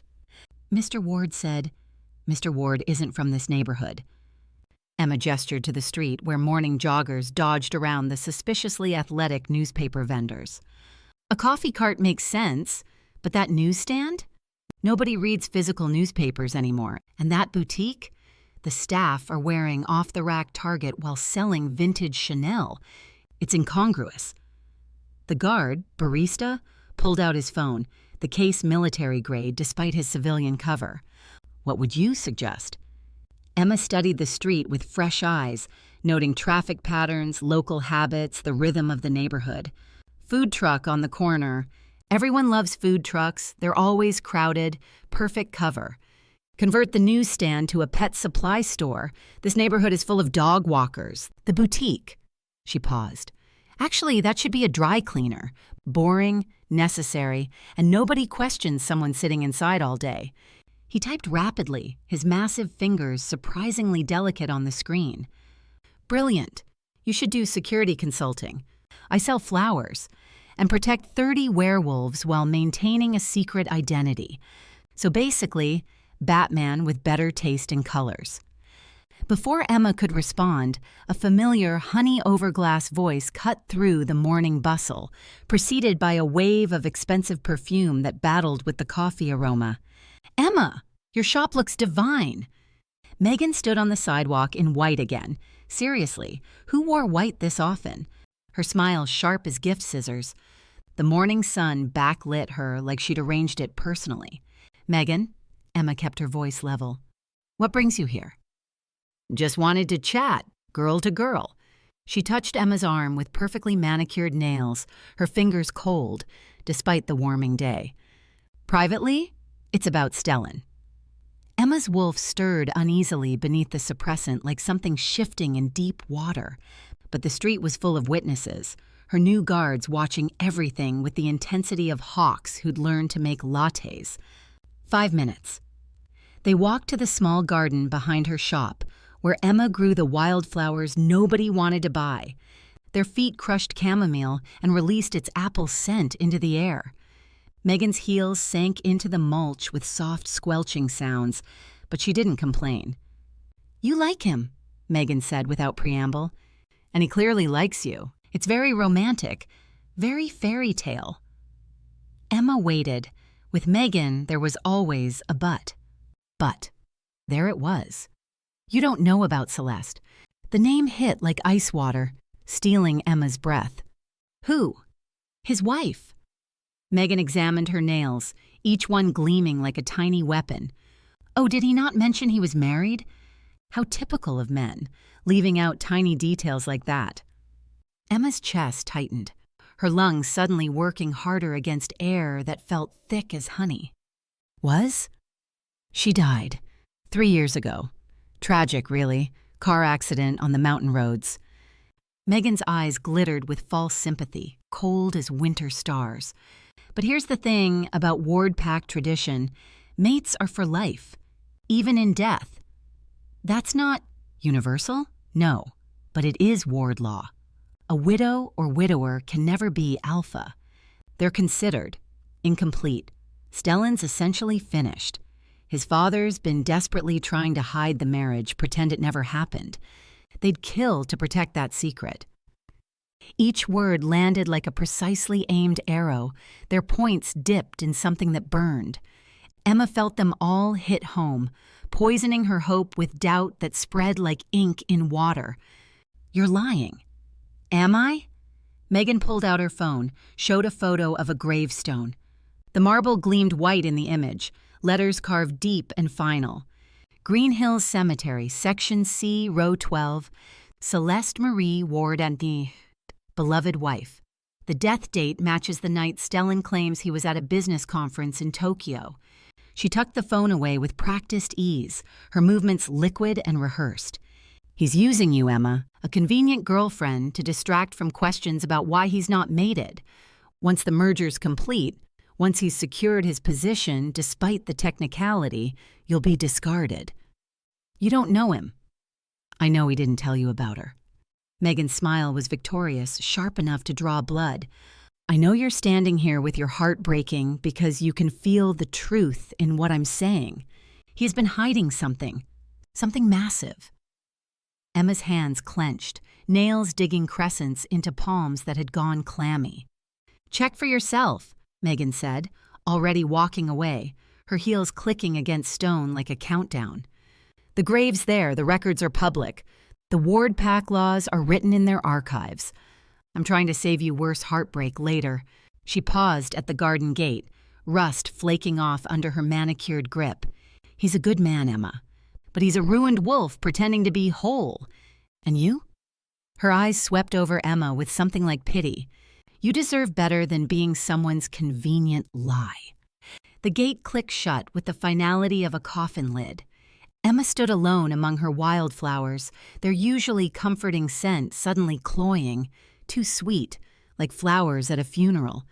Inside the shop, she could hear Marcus and Gerald laughing, the bright sound jarring against her hollow chest. Sir Nugget was lecturing someone about optimal flower arrangement angles, his voice high and certain. The normal chaos of a morning being transformed into something magical. But all she could feel was the hollow Megan's words had carved in her chest, a space that echoed with each heartbeat. Stellan had hidden something massive, just like Alpha Reeves had hidden her parents' murder, just like every wolf with power had hidden things that mattered. Her phone buzzed against her hip, the vibration traveling through her like electricity. Stellan, how's the shop? Hope M&G aren't too much. Dinner tonight? My parents are insisting. She stared at the message, the screen blurring slightly. 3 years ago, he'd had a wife, a mate, someone he'd loved enough to marry, which in wolf culture meant everything. Soul bonds, shared sense, promises written in DNA itself. And he'd never said a word. Another text. My mother bought Sir Nugget a tiny easel. She's serious about painting him. Despite everything, her heart twisted like wrung cloth. Not because of the joke, but because she could picture it. Vivian painting Sir Nugget while he posed dramatically, probably demanding organic vegetables as payment. Stellan watching with that soft smile he probably didn't know he had, the one that transformed his face from marble to something human. A future that suddenly felt built on sand, ready to collapse at the next tide. Emma typed, "Need to check on something first. We'll let you know." She deleted it, the words vanishing like hope. Typed again, "Shop is beautiful. Thank you. Sent." Then she grabbed her keys, the metal cold and real in her shaking hand, told Marcus she'd be back in an hour, her voice surprisingly steady, and headed for Green Hills Cemetery. The morning sun was warm on her face, but she felt cold all the way through, like winter had taken root in her bones. She had to know, even if knowing destroyed everything. Chapter 7. Green Hills Cemetery sprawled across 3 hills like a city of the dead, morning mist clinging to the headstones like ghostly fingers. Emma parked the Malvern Star against the iron gates. She'd needed the ride to clear her head, but now her legs felt like jelly, and her hands trembled against the cold metal. The path crunched under her feet, gravel mixed with fallen eucalyptus leaves that released their medicinal scent with each step. The grave wasn't hidden. Section C, row 12, just as Megan had said. No elaborate mausoleum, no special section for pack royalty. Just a simple white marble headstone among hundreds of others, its surface cool and smooth when she touched it. Celeste Marie Ward, beloved wife.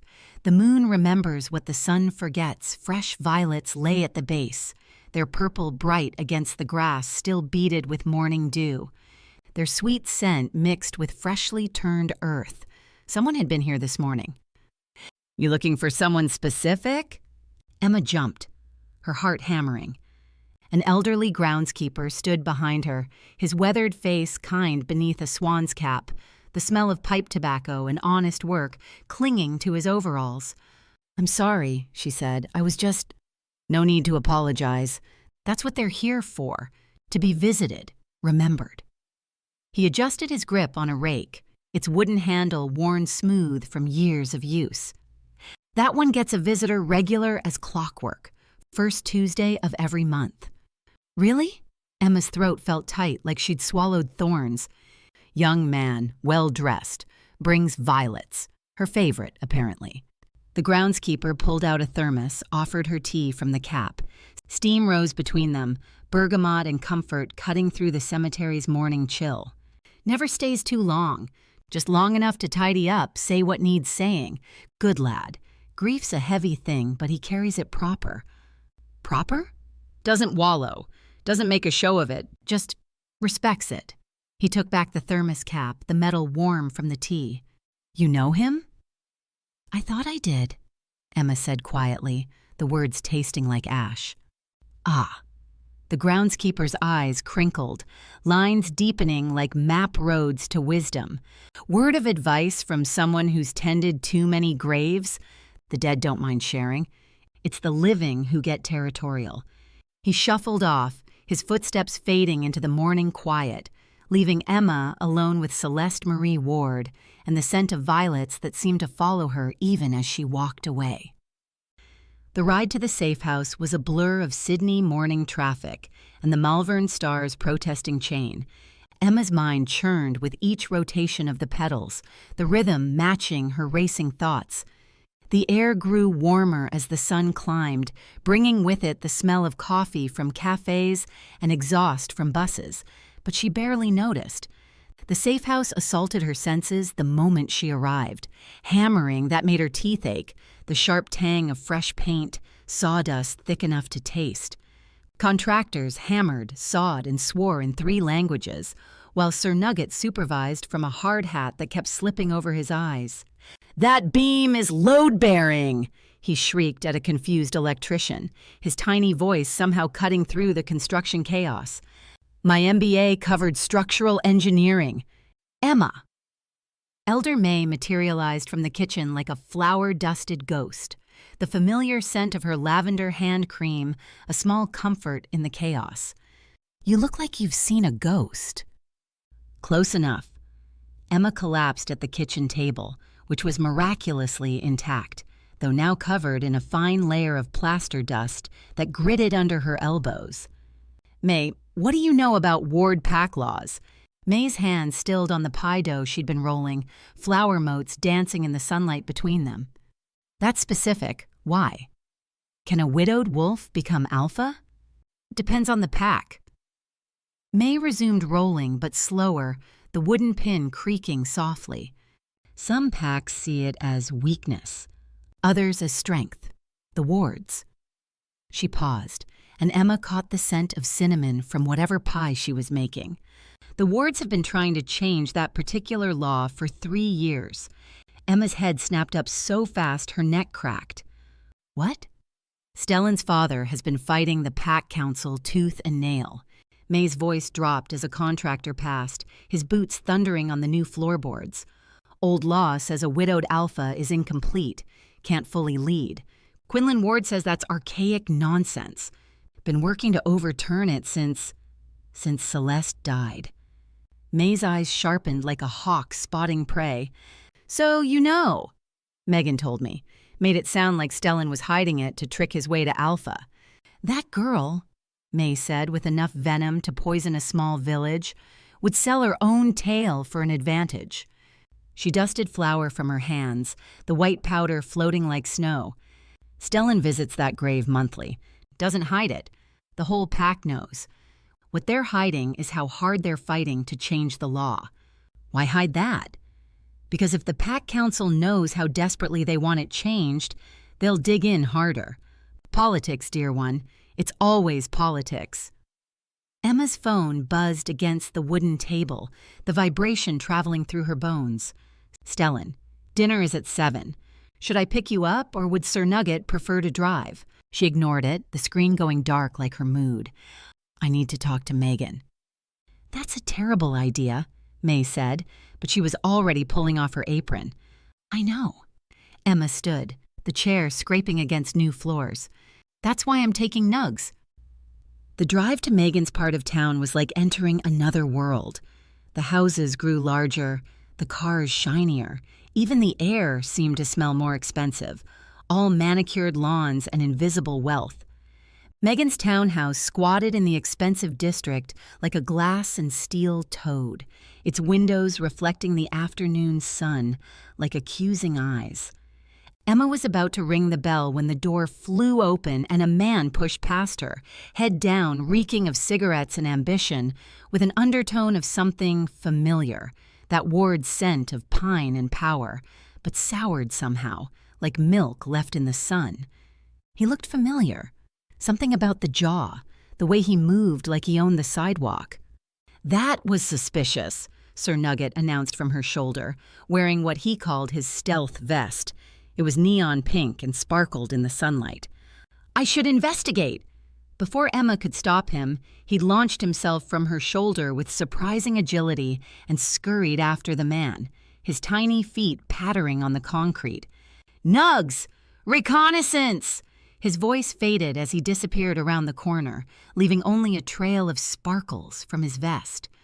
Megan appeared in the doorway, silk robe slightly askew, her lipstick smudged and her perfume unable to quite mask the scent of male wolf and satisfied ambition. "Emma, back so soon?" You knew they were trying to change the law, Emma said, not bothering with pleasantries. Did I? Megan's smile was lazy, satisfied, like a cat who'd gotten both the cream and the canary. Come in, let's chat. The townhouse was all white and chrome, like living inside an expensive refrigerator. Every surface gleamed, reflecting Emma's tired face back at her in distorted fragments. The air conditioning was set to Arctic, raising goosebumps on her arms. Megan poured herself wine. At 2 p.m., the burgundy liquid glowing like blood in the crystal glass, and didn't offer Emma any. The grave wasn't hidden, Emma said, refusing to sit on the white leather couch that probably cost more than her yearly rent. He visits monthly. The whole pack knows. But did he tell you? Megan settled into a chair that looked like modern art had a baby with torture equipment. That's the real question, isn't it? What else isn't he telling you? Before Emma could answer, a tiny war cry echoed from outside, muffled but unmistakable. I have returned with intelligence! Sir Nugget burst through the cat flap, covered in mud in triumph, leaving tiny brown footprints on the pristine white floor. That man! I followed him to his car, a very expensive car that smells like poor life choices and daddy issues. He paused for dramatic effect, mud dripping from his whiskers. His name is Nathan Ward. Megan's wineglass froze halfway to her lips, the liquid sloshing dangerously. The rat isn't invited in here. No worries, we're leaving right now. Emma stood, picking up nugs. He's Stellan's half-brother, Sir Nugget announced proudly, puffing out his tiny chest. According to the insurance papers. Also, he had terrible music taste. Country rap. Who listens to country rap? You broke into his car? Megan's voice pitched high enough to shatter crystal. I'm a guinea pig. I fit through the window crack. Sir Nugget brushed mud from his vest, leaving streaks on the sparkles.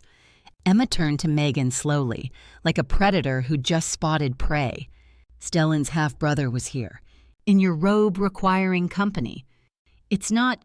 He's next in line if Stellan can't be alpha, Emma continued, the words tasting like copper and truth. And you're feeding me information to drive me away from Stellan. Nathan loves me, Megan said weakly, her perfectly manicured fingers trembling around the wine glass. Nathan loves being alpha, Emma corrected. And you love power, match made in wolf heaven. You don't understand. I understand perfectly. Emma scooped up Sir Nugget, who was now investigating Megan's purse with scientific interest. His muddy paws left prints on her shirt, but she didn't care. You're playing both sides. If Stellan becomes alpha, you try to blackmail him with the marriage. If Nathan becomes alpha, you're already in position as his mate. It's called strategy, Megan hissed, showing teeth that were slightly too sharp. It's called being a manipulative witch, Sir Nugget corrected, his nose twitching with indignation. And I mean that in the non-magical, purely personality-based way. Emma headed for the door, her footsteps echoing on the marble floor. Stay away from Stellan, stay away from me. And definitely stay away from my shop. Or what? Megan stood, wine sloshing over her hand, staining the white robe like blood. You'll sick your guinea pig on me? No. Emma paused at the door, her hand on the cold chrome handle. I'll tell Nathan you're hedging your bets with his brother. Megan's face went white as her decor. Outside, the afternoon sun felt like a blessing after Megan's Arctic townhouse. Emma set Sir Nugget on her shoulder, his tiny body warm and vibrating with excitement. Did you see that? He squeaked, bouncing slightly. I was like James Bond, but smaller and furrier. You were brilliant, Emma agreed, pulling out her phone, the screen warm from the sun. Stellan answered on the first ring, his voice tight with worry. Emma, is everything... We need to talk, she said, the words falling like stones. About Celeste. Silence stretched between them, filled with traffic noise and Sir Nugget's heavy breathing. Then, yes, we do. Your parents' house. 1 hour. Emma and Stellan? Bring the real story, all of it. She hung up before he could respond, the phone suddenly heavy in her hand. Sir Nugget patted her cheek with a tiny, muddy paw, leaving a smear she didn't bother to wipe away. "You okay?" he asked, unusually gentle, his voice small. "No," Emma admitted, the word tasting like truth. "But I will be." The sun broke through the clouds, warming her face and drying the mud on Sir Nugget's fur. Somewhere across town, Stellan was probably panicking. Good. Let him wonder what she knew, what she felt, what came next. She'd been lied to enough for one lifetime. Time for truth, even if it hurt, especially if it hurt. Chapter 8.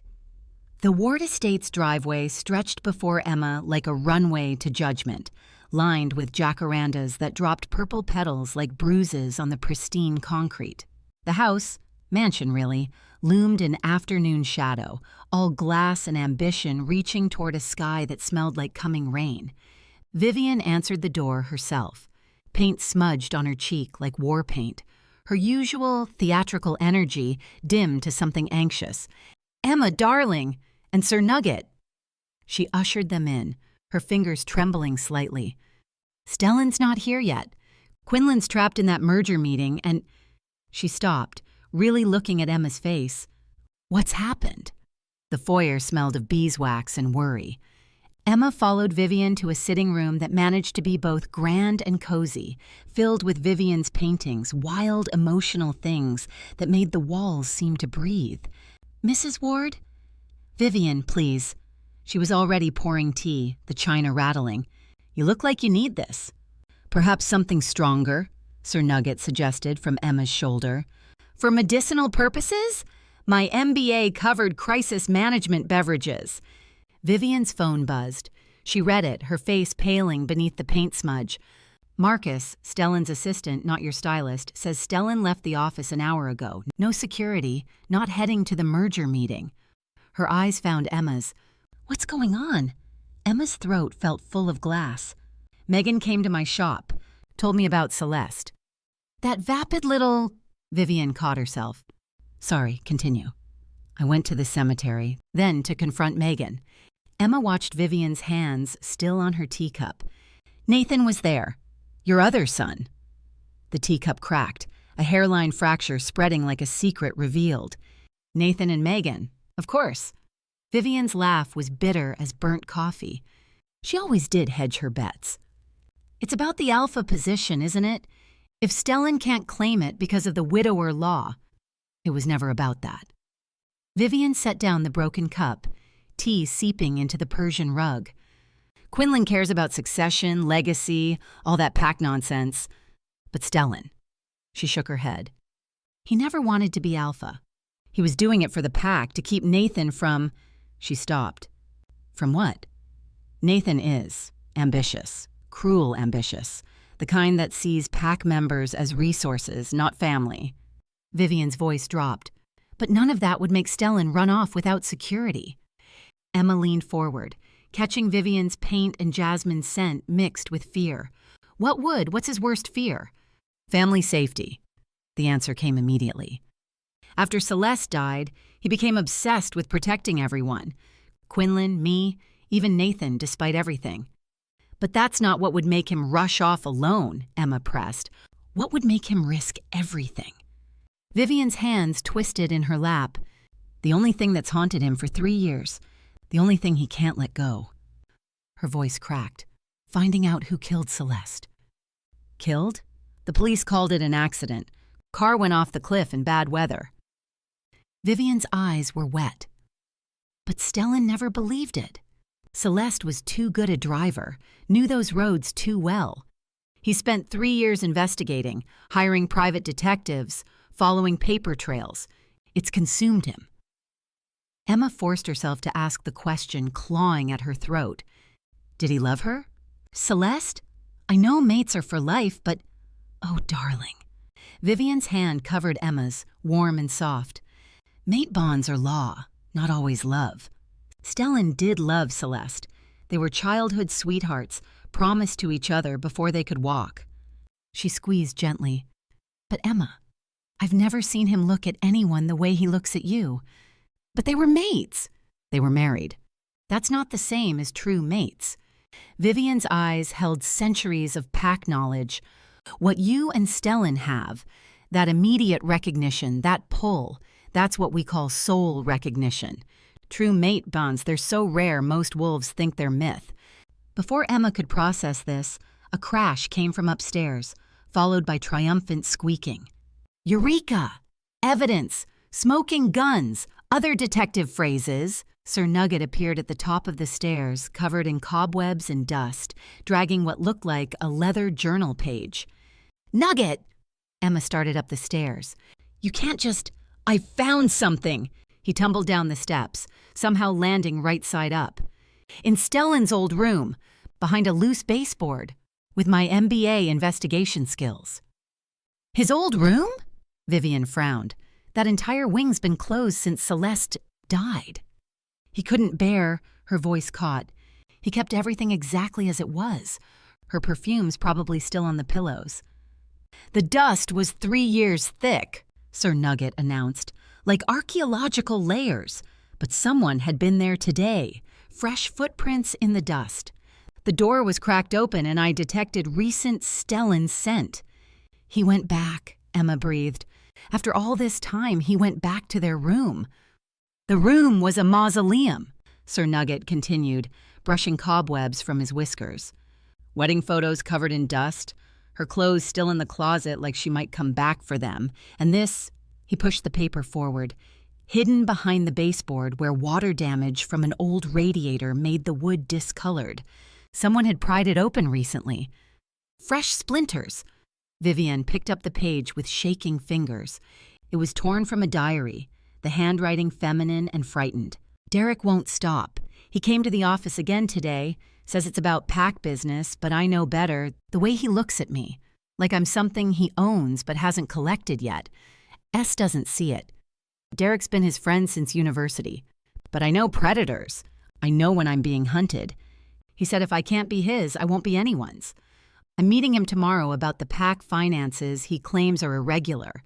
If something happens, at least I've written it down. At least there's proof. Derek Morrison wants what he can't have, and he destroys what he can't own. The paper trembled in Vivian's grip. This is Celeste's writing. Derek? Emma asked, though ice was already forming in her stomach. Derek Morrison, alpha of the Stone Vale Pack. Vivian's face went gray as old snow. He was obsessed with Celeste in university.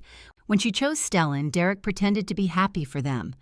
Best man at their wedding, but he never got over it, Emma finished. They found her car at the bottom of Stone Vale Canyon, his territory. Vivian's voice was barely a whisper.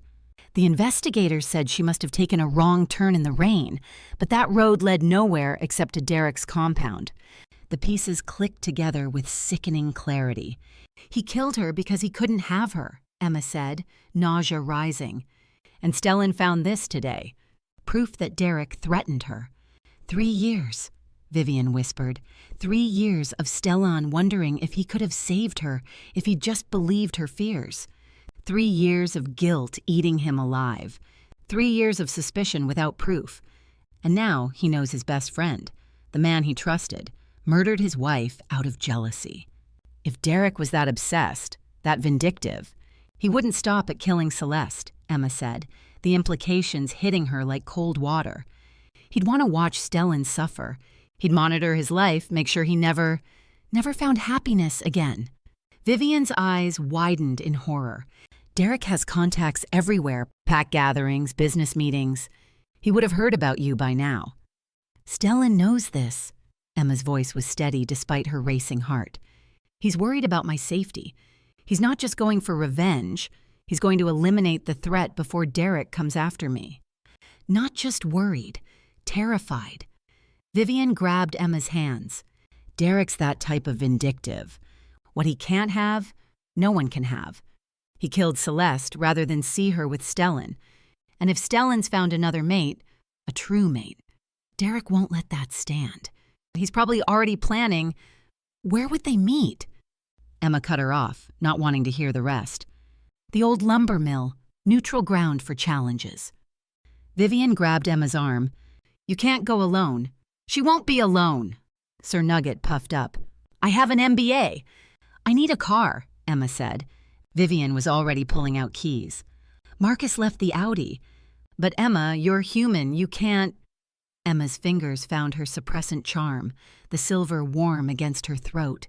20 years of hiding, 20 years of safety, 20 years of denying what she was. She yanked it off. The chain snapped like a gunshot. The world exploded into sensation, scents layering like symphony, sounds sharpening to crystal, and underneath it all, pulling like gravity itself. Stellan. She could smell him, feel him, the mate bond blazing to life like a signal fire. Pine and winter and home, but laced with fury and determination and the metallic tang of anticipated violence. And underneath it all, crushing guilt and protective rage. He was going to end this before Derek could hurt anyone else Stellan loved. "Emma," Vivian gasped. "I'm a wolf." Emma's voice came out deeper, rougher, her wolf straining against skin that suddenly felt too tight. "And Stellan's my mate." She grabbed the keys, Sir Nugget scrambling onto her shoulder. "The lumber mill's 40 minutes away," Vivian called after her. "Not the way I drive," Emma replied. The Audi roared to life, its engine purring like a mechanical predator. Emma peeled out of the driveway, purple jacaranda petals swirling in her wake like nature's confetti for a rescue mission. Her wolf howled inside her, finally free, finally hunting. And her mate, her true mate, was walking into a trap he'd set for himself, ready to die to protect her from a monster who'd already taken too much and wouldn't stop taking until stopped permanently. "Hold on," she whispered to the bond that thrummed between them like a golden thread. "I'm coming." "Excuse me," Sir Nugget squeaked, clinging to the dashboard. "I appreciate the dramatic rescue energy, but could we perhaps obey some traffic laws? My MBA didn't cover dying in a luxury vehicle." Emma took a corner on 2 wheels. Some laws were meant to be broken, especially when your mate was about to face a killer who'd been playing a 3-year-long game of vengeance and control. Chapter 9. The lumber mill squatted against the darkening sky like a broken tooth, its rotting boards groaning in the wind. Emma slammed the Audi into park, gravel spraying. The mate bond screamed in her chest. Stellan was hurt. Not dead, but hurt. "Tactical assessment," Sir Nugget squeaked from her shoulder. "I count 8, no, 12, hostile wolves." "Stellan is outnumbered. This violates challenge protocol." Emma could smell them now, Derek's pack forming a circle inside. Blood on the air, mostly Stellan's. Pine and winter mixed with copper. Her wolf raged against her skin, demanding release. "Stay in the car," she ordered Sir Nugget. "Like hell! I have an MBA in crisis." She was already running. The mill's door exploded off its hinges when she hit it. The scene inside stopped her cold. Stellan was on one knee in the center of a wolf circle. Human form, shirt shredded, blood running from claw marks across his chest. Derek stood over him, massive, scarred, still in wolf form, gray fur matted with old battles, yellow eyes bright with satisfaction.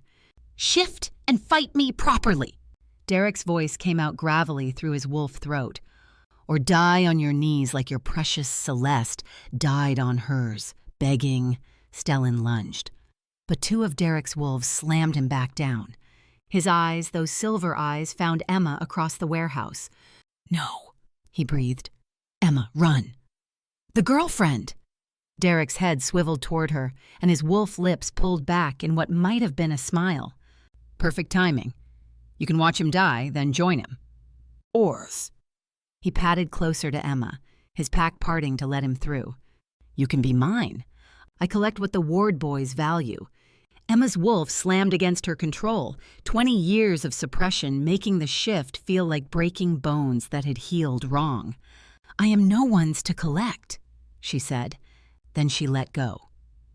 The shift ripped through her like lightning finding ground. She'd forgotten the agony, bones breaking, reforming, muscles tearing and reknitting. 20 years of denial made it worse, like her body had forgotten its other shape and fought to remember. She screamed. It became a howl. White fur erupted. Silver markings traced her spine like moon-painted scars. She was smaller than Derek, but when she rose on 4 legs, every wolf in the room stepped back. Even Derek. "Impossible," he breathed. "The Winterburn line died 20 years ago." Emma didn't let him finish. She hit him like divine retribution, her jaws finding his throat before he could react. But 20 years of suppression had cost her. Her bite was weak, her instincts rusty. Derek threw her off, sending her crashing into old machinery. The lost Winterburn air. Derek's laugh was ugly. "This is even better. I'll take Stellan's mate and eliminate the last threat to my Eastern Territory expansion." He lunged. Emma rolled, but too slow. His teeth found her shoulder, piercing deep. She howled, pain and rage and 20 years of hiding erupting into sound. That's when Stellan shifted. The black wolf that emerged made the warehouse feel suddenly small. He hit Derek from the side, jaws clamping on Derek's neck, dragging him off Emma. They rolled, a blur of black and gray, teeth and claws and primal fury. The moment Stellan's wolf touched hers, even in combat, something exploded between them. Not just the mate bond she'd felt before, but something deeper. Raw power flowed from him to her, her pain easing. His wounds, she realized with shock, were healing slower because he was sending his strength to her. "Mine," his wolf spoke directly to hers, though they'd never marked each other, never claimed. "My mate." "Yours," her wolf answered, and suddenly she could feel everything, his rage, his fear for her, his love burning brighter than vengeance. Derek sensed it too. "Impossible! You haven't claimed each other. There's no bond." But there was. A soul bond rarer than marked mates, deeper than any ceremony. Emma felt Stellan's strength flood her limbs, while her presence steadied his fury into something controlled, lethal. They moved together without speaking. When Derek lunged left, Emma was already there. When he spun toward her, Stellan's jaws were waiting. They fought like 2 halves of the same wolf, devastating in their synchronization. Derek stumbled, gray fur matted with blood. For the first time, fear flickered in his yellow eyes. Then, because Derek was Derek, he cheated. "Pack!" he howled. "Kill them both!" 12 wolves closed in, and suddenly the soul bond wasn't enough. They were outnumbered, exhausted, bleeding. "Emma, run!" Stellan positioned himself between her and the advancing pack. "That's an order." "I don't take orders from you," she snarled back, pressing against his flank. "We're equals or we're nothing. Stubborn, protective, impossible. Perfect, Al," they said together, and despite everything, Emma felt him laugh through their bond. Derek's pack circled tighter. No honor here, no challenge rules, just death closing in with yellow eyes and bared teeth. That's when a tiny voice roared with the authority of giants. "Attention, mange-riddled failures!" Sir Nugget stood in the doorway, and behind him, the underdogs poured in. All 30 of them, in wolf form, raggedy and scarred and magnificent. Tommy with his bad shoulder, Sarah protecting the pups. Elder May in her gray wolf form, moving like arthritis, was a suggestion, not a sentence. "Behold!" Sir Nugget climbed onto Tommy's massive head, standing like Napoleon if Napoleon were a guinea pig with an MBA. The underdogs. You know what we call wolves who follow Derek Morrison? Future underdogs. Because that's where his leadership takes you. To loss, to exile, to becoming what you fear most. Derek's wolves shifted uneasily. "We are the lost ones," Sir Nugget continued, his tiny voice somehow filling the warehouse. "The challenged and defeated, the ones who dared and failed. And you know what that makes us?" He paused dramatically. "Absolutely unhinged, with nothing left to lose." Tommy howled, Sarah howled, even the pups howled, high and fierce. "We've already lost everything once," Sir Nugget continued, pacing on Tommy's head. "Our packs, our positions, our pride. You think we fear you? You think we fear death?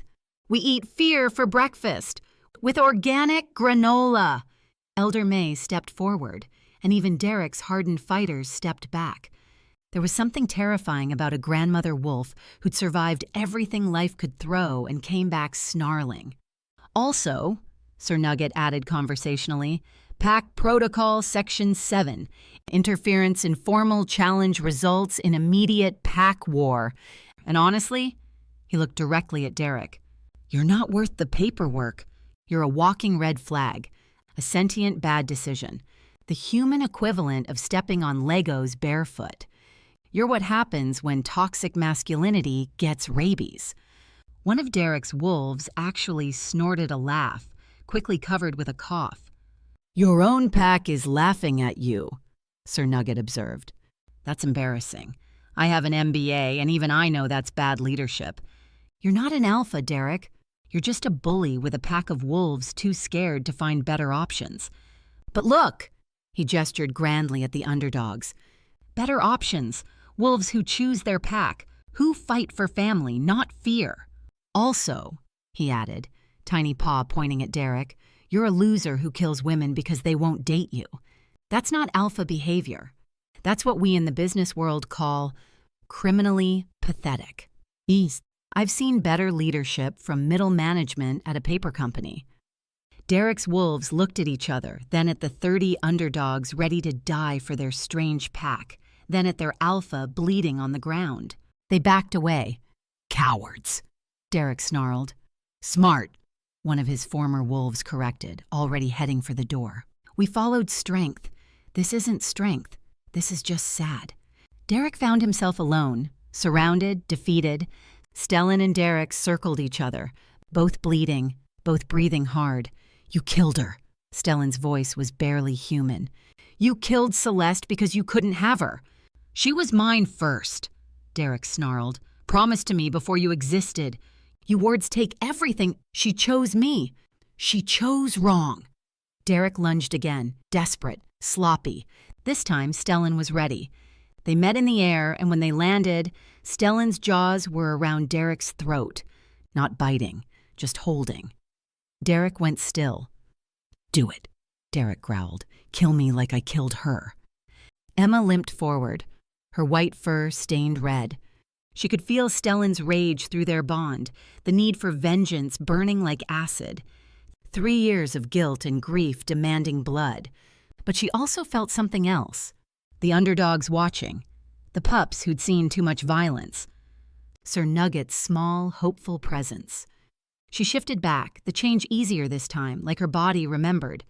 Naked, bleeding, but standing. Stellan, she said softly, look at me. His silver eyes found hers.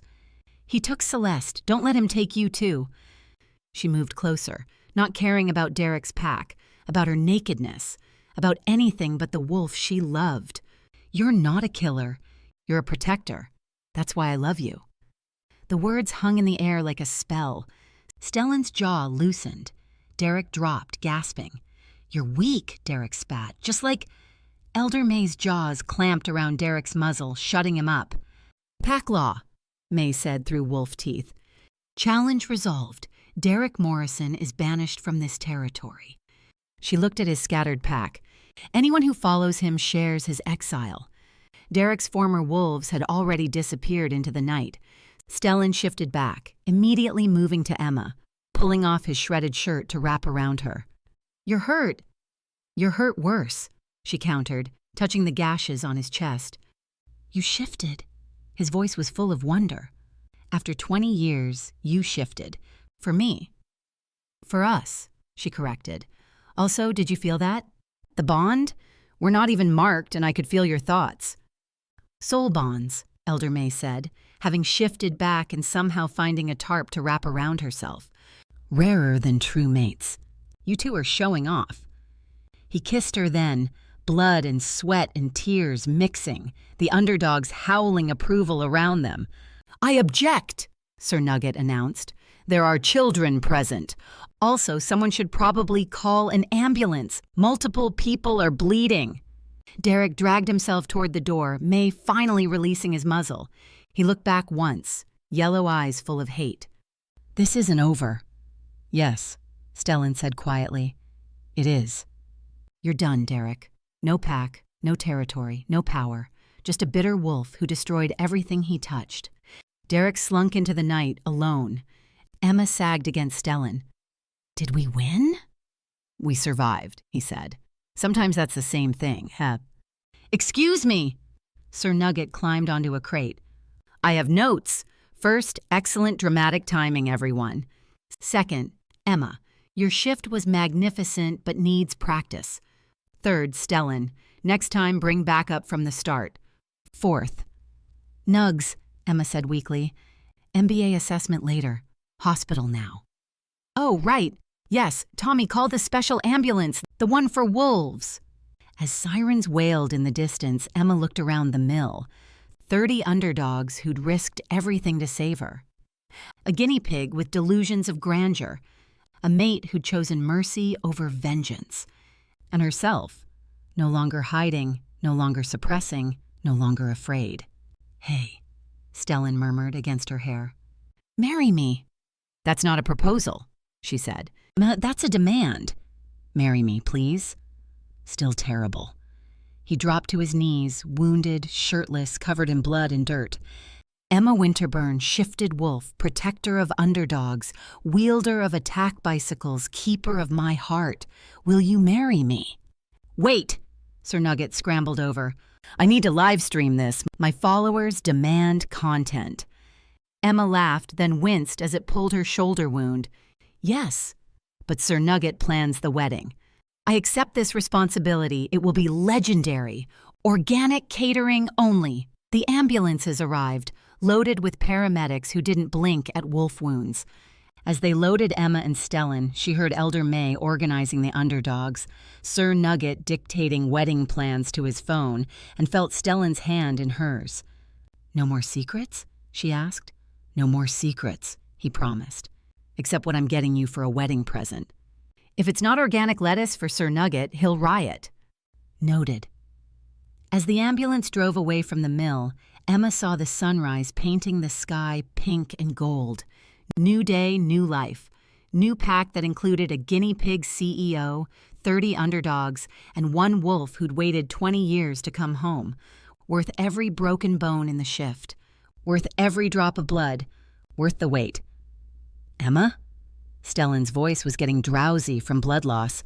"Yeah? Your wolf is beautiful. Yours isn't bad either. Get married in the hospital?" "Sir Nugget would never forgive us." "Fair point." The ambulance drove on, carrying 2 wounded wolves toward healing, toward home, toward a future that included a wedding planned by a guinea pig. It was perfect. Absolutely, chaotically, impossibly perfect. Epilogue. 6 months later, the new Emma's Bloom's flagship store stood where the old lumber mill used to rot. Marcus and Gerald's idea of poetic justice and manifesting success through architectural revenge. Glass walls replaced splintered wood, gardens sprawled where blood had spilled, and the centerpiece, a vintage Malvern star suspended from the ceiling like modern art, paper daisies and bottle brush forever frozen mid-explosion around it.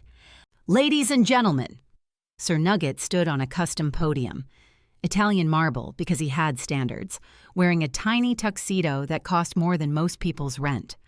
"Welcome to the grand opening of Emma's Bloom's International." "It's just national," Emma corrected from behind him, adjusting her wedding dress for the 100th time. They'd combined the store opening with their wedding because Sir Nugget insisted on efficiency and media coverage synergy. "International sounds better. My MBA says so."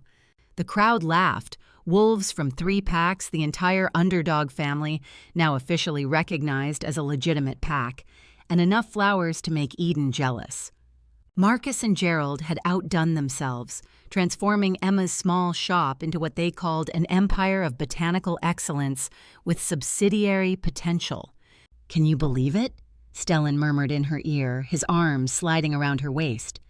"6 months ago, you threw flowers at me. 6 months ago, you destroyed my entire inventory." She leaned back against him, breathing in scent of him, safe, comfort, and home. "Best business decision I ever made." Quinlan Ward approached, looking uncomfortable in anything that wasn't a boardroom. The merger's complete. Megan and Nathan are officially recognized as bonded mates. His jaw tightened. Nathan will never be alpha. That was the condition. "Are they here?" Emma asked, though she could already smell Megan's aggressive perfume. Corner, looking appropriately subdued. Emma found them by the organic juice bar, Sir Nugget's insistence. Nathan looked smaller somehow, his ambition deflated. Megan wore beige, the ultimate defeat for someone who lived in white. "Congratulations," Megan said, the words sounding like it physically hurt. "Thank you." Emma meant it. "I heard you're moving to Perth." "Nathan's managing the Western Territory." Megan's smile was brittle. "Smaller pack, less pressure." "Megan," Emma said quietly, "you got what you wanted. A ward mate. Pack position." "I wanted to matter," Megan whispered, then straightened. "Enjoy your day." As they walked away, Stellan squeezed Emma's hand. That was kind. That was closure. "Attention, please!" Sir Nugget's voice boomed through the sound system he definitely wasn't supposed to have access to. "The ceremony is beginning. Everyone to the garden." The garden sprawled where the lumber mill's parking lot used to be. Native wildflowers everywhere, the same ones Emma had thrown at Stellan that first day. Paper daisies lined the aisle. Bottlebrush created an archway. Wattle draped everything in gold. Elder May stood at the altar in official pack elder robes, looking like a grandmother who'd been granted cosmic authority. "Someone gonna give you away?" Tommy asked Emma. "I'm giving myself away," she said. "But you're all walking with me." So she walked down the aisle surrounded by underdogs. Sarah on her left, Tommy on her right, the pups throwing flower petals with chaotic enthusiasm. Sir Nugget rode on her shoulder, providing commentary. "The dress is vintage Versace. The flowers are locally sourced. The groom is crying. Someone get that on camera." Nobody knew if Stellan was indeed crying. His black suit made his silver eyes practically glow, and when Emma reached him, he looked at her like she'd hung the moon just for him. "Dearly beloved weirdos," Elder May began, earning a laugh. "We're gathered here because two idiots crashed into each other and decided to make it everyone's problem." "Accurate," Sir Nugget confirmed. 6 months ago, May continued, Emma literally fell on Stellan, covering him in flowers and damaging a very expensive suit. It was chaos. It was destruction. It was. She smiled. Absolutely perfect. Because sometimes love doesn't knock politely. Sometimes it crashes through your walls, literally, in Stellan's case, and destroys your living room. The crowd laughed, remembering the destruction. These two found each other through bicycles and broken flowers, through secrets and suppressants, through battles with vindictive exes and real estate that definitely violated several building codes. They chose mercy over vengeance, chose love over fear, chose a guinea pig as their wedding planner, which shows questionable judgment but admirable loyalty. "I have a business degree," Sir Nugget protested. "Stellan," May turned to him, "do you take Emma as your mate? To love through bicycle crashes, flower disasters, and whatever chaos Sir Nugget plans next?" "I do," Stellan said, his voice steady and sure. "Forever." "Emma, do you take Stellan as your mate? To love through wall destruction, family drama, and his mother's insistence on painting portraits of everyone including Sir Nugget?"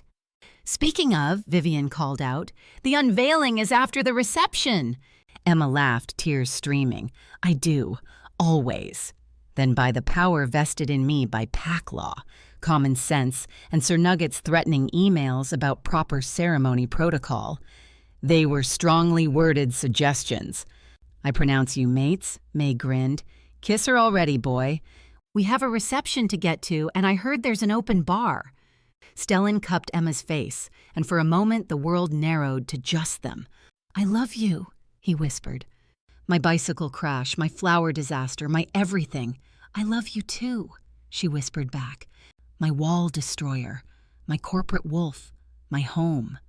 They kissed, and the crowd erupted. Wolves howled. The pups screamed with joy. Sir Nugget sobbed loudly about the beauty of strategic partnership. As they walked back down the aisle, married, mated, and covered in flower petals, the pups were throwing with excessive enthusiasm, Emma caught sight of the suspended Malvern star above them. "That bike started everything," she said. "Reminder to add bicycle insurance to our coverage," Stellan replied. "You never know when you'll weaponize one again." "Excuse me," Sir Nugget announced from Emma's shoulder. "I have prepared a 17-slide presentation about the expansion plans for Emma's blooms." "Nugs, it's our wedding."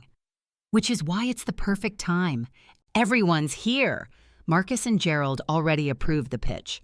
Marcus and Gerald waved from the crowd, champagne already in hand. "It's brilliant, darling. Franchise opportunities, subscription services, a reality show about arranging flowers while fighting supernatural threats. We're calling it Petals and Peril," Gerald added. "Netflix is interested." Emma looked at Stellan. "Did you know about this?" "I may have provided some venture capital," he grinned. Sir Nugget's business plan was actually solid. "My MBA is real." The reception was chaos. The underdog's children performed an interpretive dance about Emma and Stellan's love story that mostly involved pretending to crash into each other. Vivian unveiled a massive portrait of Sir Nugget as Napoleon crossing the Alps, which Sir Nugget immediately demanded be hung in the flagship store. Derek obviously was absent, banished and broken, his power stripped, his pack dissolved. Nathan gave a stilted toast that Megan clearly wrote for him. Quinlan actually smiled, which several people photographed as evidence. As the sun set, painting the sky pink and gold like that morning in the ambulance, Emma and Stellan found themselves alone on the roof garden, looking out over their new life. "No regrets?" he asked, pulling her close. "Only one," she said. He tensed. "What?" "I should have hit you harder with the bike. Maybe knock some sense into you about bringing backup to fights." He laughed, spinning her around. "Noted for next time." "There better not be a next time."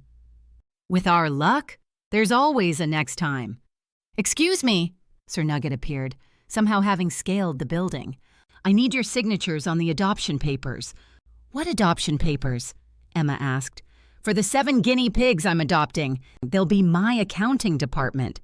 "7? It's a business write-off." Emma looked at Stellan. "We're adopting 7 guinea pigs." "Apparently. Our life is run by a guinea pig with an MBA. Could be worse." "How?" "He could have a law degree." "Don't give him ideas!" They laughed, all 3 of them, as the stars came out over their expanded flower empire, their combined packs, their ridiculous, chaotic, perfect life.